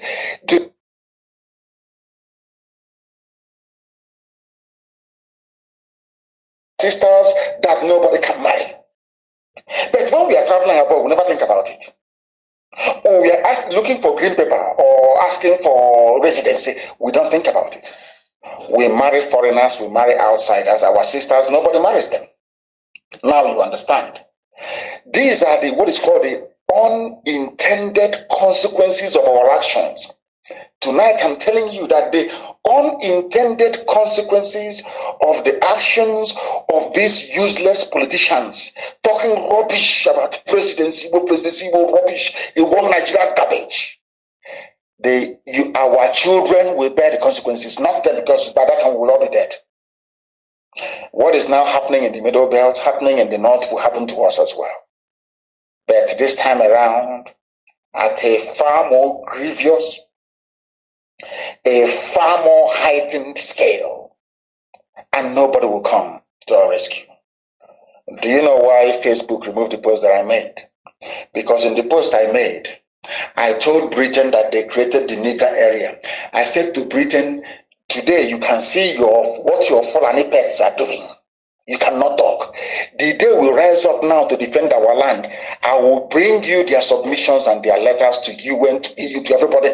They will be the first to say, oh, look at them, they've come again, secessionists, Biafra, they have come again. That's why Facebook said I should remove it. Facebook said I should remove it. In fact, they've removed it for me, not even that I should.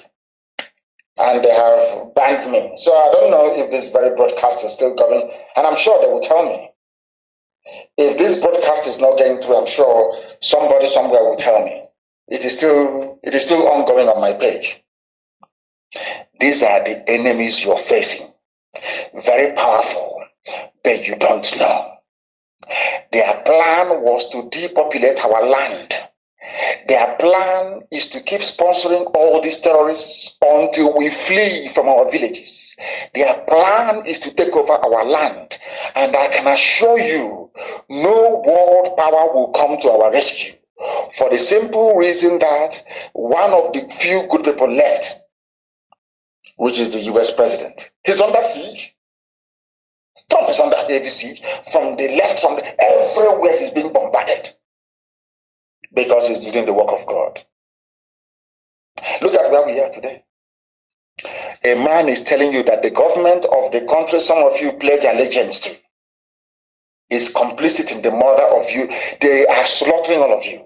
And nobody wants to come out to protest en masse. Nothing is happening. Compare that to Lebanon, where ministers are resigning. People are out on the streets demonstrating in their millions.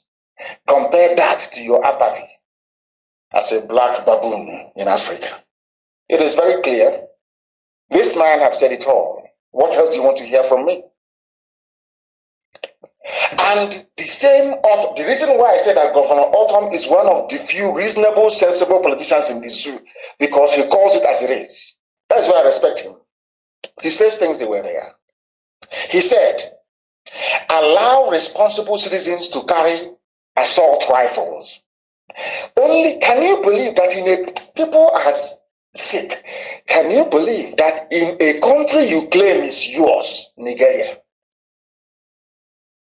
only one group of people are allowed to carry AK-47 assault weapons? Who are they? Fulani Miyetiala terrorists with their cattle. Every other person is not allowed to carry AK-47. Governor Autumn is saying, allow ordinary people to defend themselves, a sitting governor. The same thing I told the whole world in 2015, that they are coming. I told you they are coming. In 2014, I said the same thing, that they must come. Have they not come now? Now, a governor, the same thing that I said, it's reasonable felony that all these baby saboteurs, they were producing it and giving it to every government of the world. They gave it to the Canadians. They gave it to the US government. They gave it to the Australians, everywhere. The same thing I was saying, give us arms to defend our guns and bullets to defend our land, is what a governor said today, in the newspaper. I'll read it for you. Breaking, it says here. It was published by Vanguard newspaper. Let responsible citizens carry guns, assault weapons, to match Miyetiala. Miyetiala are their foot soldiers. Miyetiala is in Boko Haram. They are in ISIS. Miyetiala is in Al-Qaeda in the Maghreb. This Miyetiala, they are the bandits themselves. Your useless Miyetiala, they are the criminals. They are the killers. Britain, have you heard Britain talk? No, never. Now listen. The governor of Benue State, Samuel Autumn, on Wednesday appealed to President Muhammadu Buhari, led, because they know he's no longer there, led federal government to allow responsible citizens to carry guns such as AK-47 to prevent criminals from attacking harmless Nigerians. Wasn't that what I said at World War Congress in 2015? This was what I preached on Radio Biafra in 2014. After how many years? About 5 years, so to speak. A governor is saying it. And nobody is charging him with treason. Nobody wants to hang him. Nobody has made an attempt on his life to kill him. I survived 2 assassination attempts. One at Obakala, one when they stormed my house. 2 attempts. to kill me. I have the videos. I have not shown you the video of the one at Obakala. Some to shot it, he was with me. One day I've asked him to release it. I have survived 2 onslaughts. They were shooting at us. At Obakala, ask Obakala people, they will tell you. Ask the war, they will tell you what happened that very day. They said that we had juju with us. That was why the guns couldn't penetrate. In the videos, you will hear them, you will hear the guns going off. But none of us was hurt. We escaped the assassination attempt 2 times. He has said the same thing that I said in 2015. And he's still alive. People don't reason. That is the problem with a black man. I will keep saying it. Let us leave what Autumn said. Autumn is a good man, the governor of Benue State. Let us go to the Catholic bishops. Are you going to accuse them of treason as well?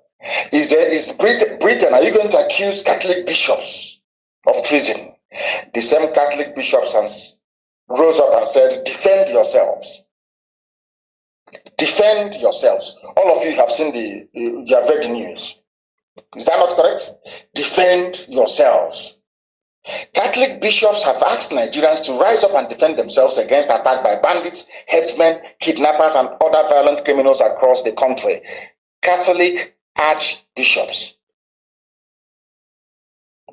I said it before, at least Catholic archbishops or Catholic priests, they have a history of standing up for the rights of people. They have spoken. Pentecostalists, they won't say anything. They want tithe and offering. Catholic bishops have said it. What this Catholic bishop said in 2020, I said in 2014, 2015. Now tell me, have they committed treason? Have these bishops, Catholic bishops, have they committed treason? How can somebody be coming to kill you? They claim is from Mauritania.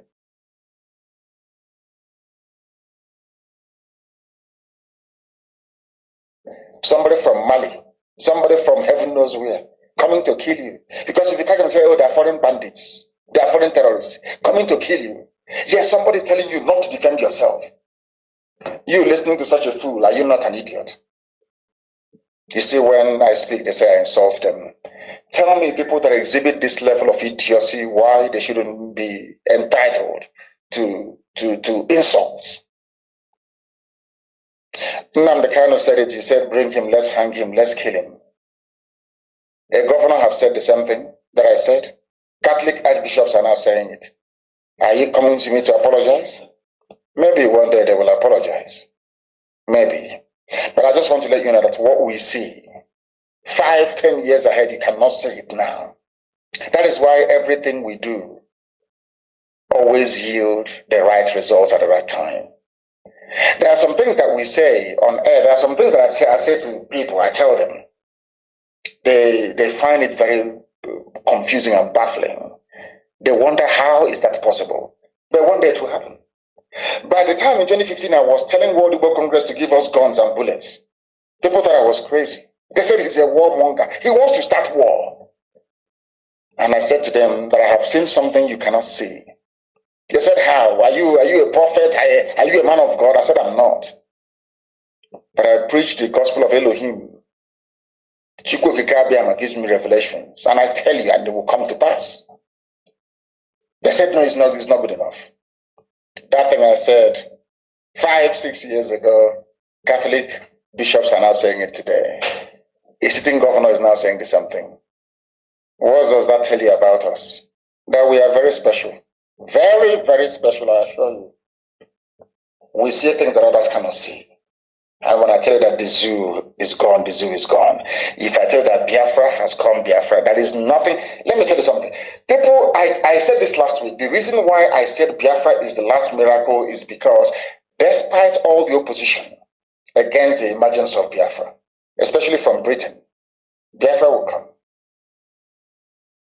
That still is a miracle. Not by what you and I are doing, but by the grace of Almighty God in heaven. Catholic bishops have told you, defend yourselves. Do you have AK-47 where you were? now to defend yourself. If they now come to your village to ransack, which is they come in army and police uniform, they now come to kill. Tomorrow we'll put it on Facebook. Hey, what is happening is bad. This country. But meanwhile, may the soul of the departed rest in peace. End of story. Remember all our righteous indignation and outrage at Ozowani massacre in Enugu. And I'm saying, go and Google Ozowani massacre by the Fulani. Go and Google Nimbo massacre. What I'm saying to Ojo Zokalo, that fool from Ohaneze in Anambra State, that idiot. What I'm saying to you is, do you think that when Nnamdi was championing his one Nigeria with Ahmadu Bello and Tafawa Balewa, that he thought one day that these same people will send their grandchildren to come and kill his own grandchildren? He never knew that. But one man saw all these things. What I'm telling you today is not new. There was one single man, a Biafran, that saw all of these things. He called Azikiwe to work. The same thing we are telling Ohaneze today, and all these Efulefus, these people that keep talking rubbish every day, the BBC, were talking nonsense. What we are telling them now is, I want to remind them tonight to remember that man called Mbonu Ojike. Mazi Mbonu Ojike told Azikiwe, this your World Nigeria project will backfire. Ask Mbazulika Amechi, ask those who are close. I'll ask our father Mbazulika Amechi, he will tell you. He was close to Zik. And he knew Mbonu Ojike very well. Go to Mbazulika Amechi and ask him what killed Mbonu Ojike. He will tell you. Ask him what was Mbonu Ojike's philosophy. Mbonu Ojike kept warning and telling Zik, one Nigeria is bad for an Igbo man. One Nigeria, let's go home. Zik said, no, we are everywhere. We have a shop in Buzo. An Igbo man has a chemist. Can you believe such rubbish? An Igbo man has a chemist in Sokoto. An Igbo man is building one small hotel, Hotel Jalingo in Meduguri. Look at where we are today. And I'm warning you, you see this crop of politicians and errand boys for Abuja. Some of you don't know, but I will tell you tonight.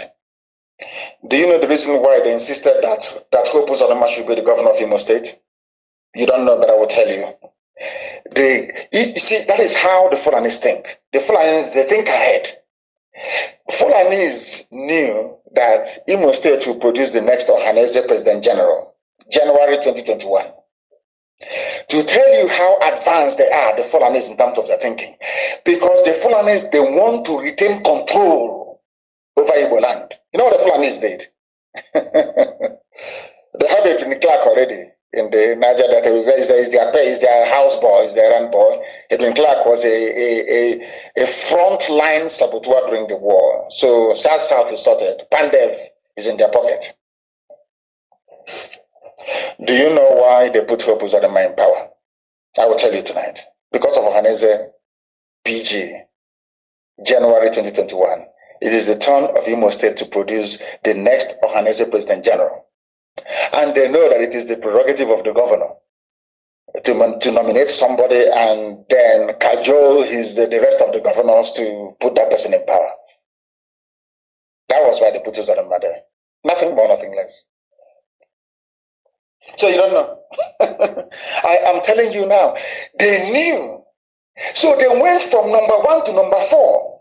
What is important for the caliphate is not who occupies Douglas House. They want to determine who will come out as Ohaneze President General to continue the shambolic misguidance of our people. And they will get it. Because Uzodinma is there. He's not going anywhere. Until 2021, until they put Ohaneze PG, they will fly him now to Sokoto to go and sit on the floor in front of the Sultan. The idiot will come back and tell you he's Ohaneze PG. And all of you idiots, as usual, will be chanting, clapping, and dancing like the morons you are. Yet, nothing is happening in your land. No industries, no seaport, no international airport. The same garbage all over again. Because they want to hold you down. And they determine who governs you. They appoint your leaders for you. You have no choice. But next year will be different. The next Ohaneze to PG to emerge will be a different story altogether. The Fulanis will be shocked. That I can assure you. Now, after the Catholic bishops must have said what they have said, there is a conclusion this night, we have known this before, that even the world, those who update Wikipedia, they know that the zoo is a failed state. They know the zoo is a failed state. I'm telling you this at 17 minutes past. The top of the hour, wherever you are, to know it's live. Wikipedia have listed Nigeria as a failed state in the list of failed countries. As I mentioned, everybody listens to Radio Biafra, as I mentioned many weeks ago. Now, it is a failed state. In that failed state, somebody, a human being that claimed he went to school with a full complement of all the faculties that a brain should possess, will come out and say, I will keep defending the unity of one Nigeria. But it is a failed state. People are dying in Katsina. A former deputy governor of the central bank is telling you that the government themselves are the ones sponsoring terrorism. People are dying in your village. Fulanis are taking over your land. Your mothers are being raped. Your daughters being cut into pieces. It doesn't touch you. What matters to you is position. Let me go and control the budget and steal even more money. Do you see why the bunch of people you have are all failed leaders? Failed, completely failed. The only thing that gave honor and pride to our people is not IPOB. Without IPOB, which other honor do they have? They have nothing. And they're standing on that IPOB to be talking rubbish. You want presidency. The same rubbish Azikiwe did, presidency. The same nonsense Hiroshi did, presidency. Where are we today? You people you don't reason. Don't reason very well. I feel ashamed for you people. You are in a failed state. A state that the whole world, even UN, recognizes as a failed state. You're yapping rubbish. Talking absolute garbage. Nonsense upon nonsense. Complete failed state. And you have no... Are we shut down?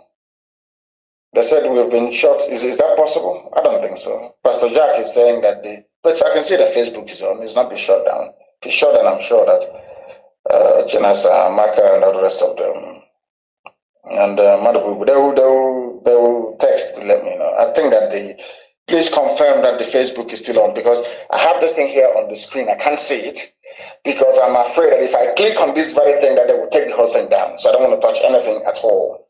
So I need confirmation, please, that we are still live and direct on Facebook. Now, listen to the problem of our people. Why we cannot reason like human beings, I have no idea. Our mandate is Igbo presidency, not Biafra, Ohaneze chief. You know this Ohaneze people. You try to rehabilitate them. You try to teach them. You try to lecture them. You try to get them to reason like people who are involved in, should I say, socio-cultural development of their people, and all the time they refuse. Imagine the type of comment coming from the mouth of somebody who says he's a Ohaneze chief. Because we gave them the leeway, because we spoke to them, because we said we'll be nice to them. Can you see the nonsense coming out of their mouth? Unguarded utterances.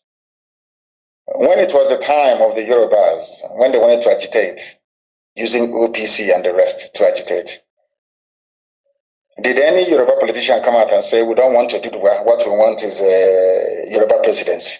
You see how foolish people are. You see, when I say that, I say, I don't want to insult anybody in Ohaneze, but you see how daft they are. I'm asking you a simple question. When OPC's agitation was raging for Duduwa Republic, and they produced the Lufalaye and Obasanjo to contest in 1999, I'm asking you fools, some of you idiots in Ohaneze, I'm sorry to say, but I have to use this type of language because you people are fools, you don't know anything. I want you to go back and show me where any frontline Yoruba politician or elder came out and said, we are warning OPCO, what we want is Yoruba presidency, not Oduduwa Republic. I want to prove to the world that these people some of these people that speak for Haneze, they're just fools. They have no brain. They claim they're politicians, but they know nothing. They don't know what is called leverage. They have no idea what a leverage is. Let me give you another example. When Fulanis formed Boko Haram to kick out Jonathan, and Boko Haram was killing people everywhere, I will get to it later on, and Ihejirika was fighting them. What did Buhari say? Did Buhari say to Boko Haram, stop what you're doing, or we're only interested in the Fulani presidency? I want to prove to the world that an average Igbo errand boy, stroke politician, is a complete dumb fool. They have no brain. So you cannot come and make a forceful point for your useless Igbo presidency. You have to use Biafra to prove to your Fulani masters, I'm loyal to Nigeria. But I'm asking you now, everybody knows what Boko Haram stands for. They want a caliphate in the north. Buhari won election in 2015 supporting Boko Haram in the open. Are you following what I'm saying? Igbo efulefu, can you reason at all?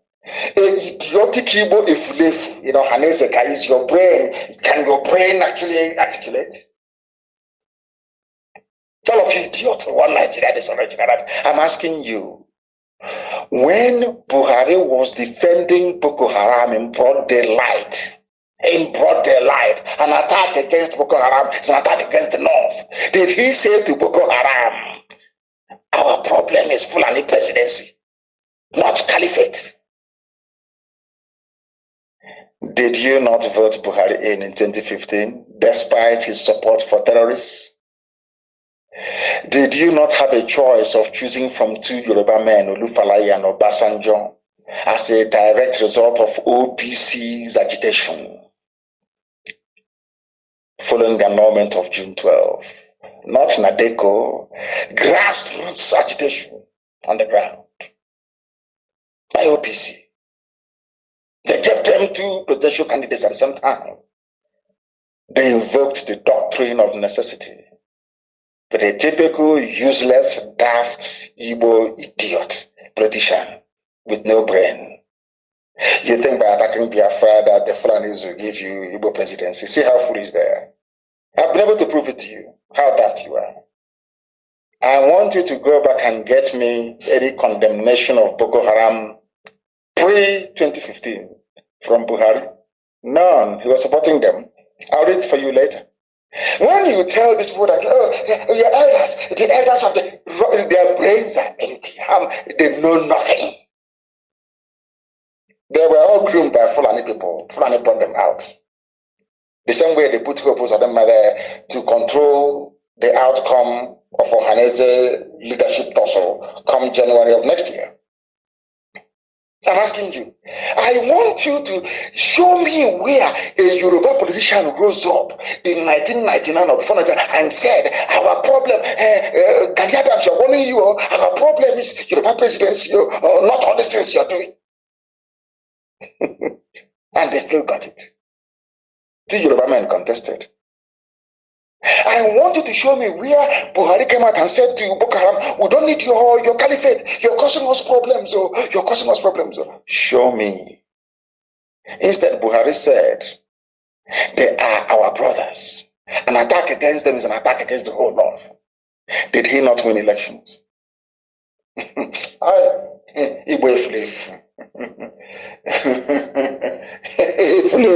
They know nothing.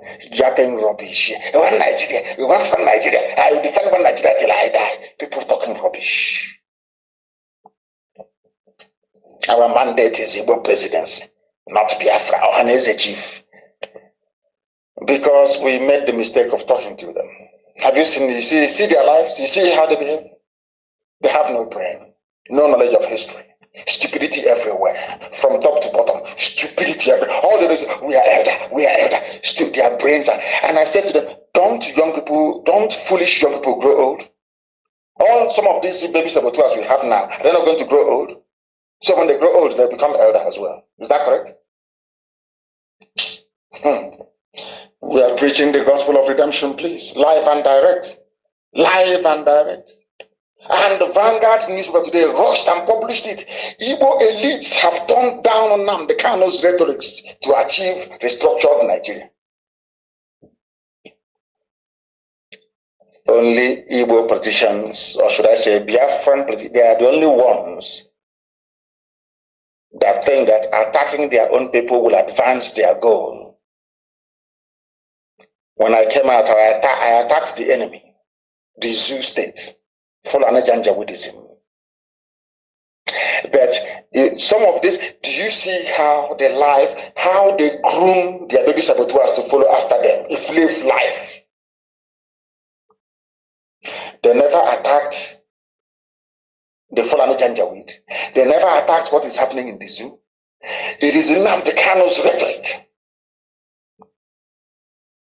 So by speaking this way, you want Fulani to love you and embrace you. So what you're saying to Fulani is that we are prepared to sacrifice Nnamdi Kanu to you, as they have done on 2 occasions.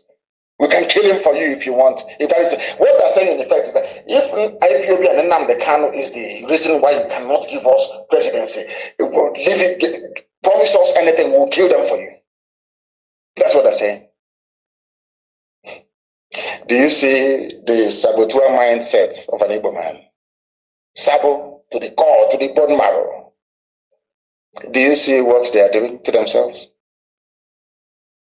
Do you see, when we speak now, they say, oh, please don't insult them. But do you see how they're insulting themselves every day? I asked them a simple question, and I don't want write it down. If you see any Efulefu, including this idiot, I don't know his name, any Efulefu, ask the Efulefu.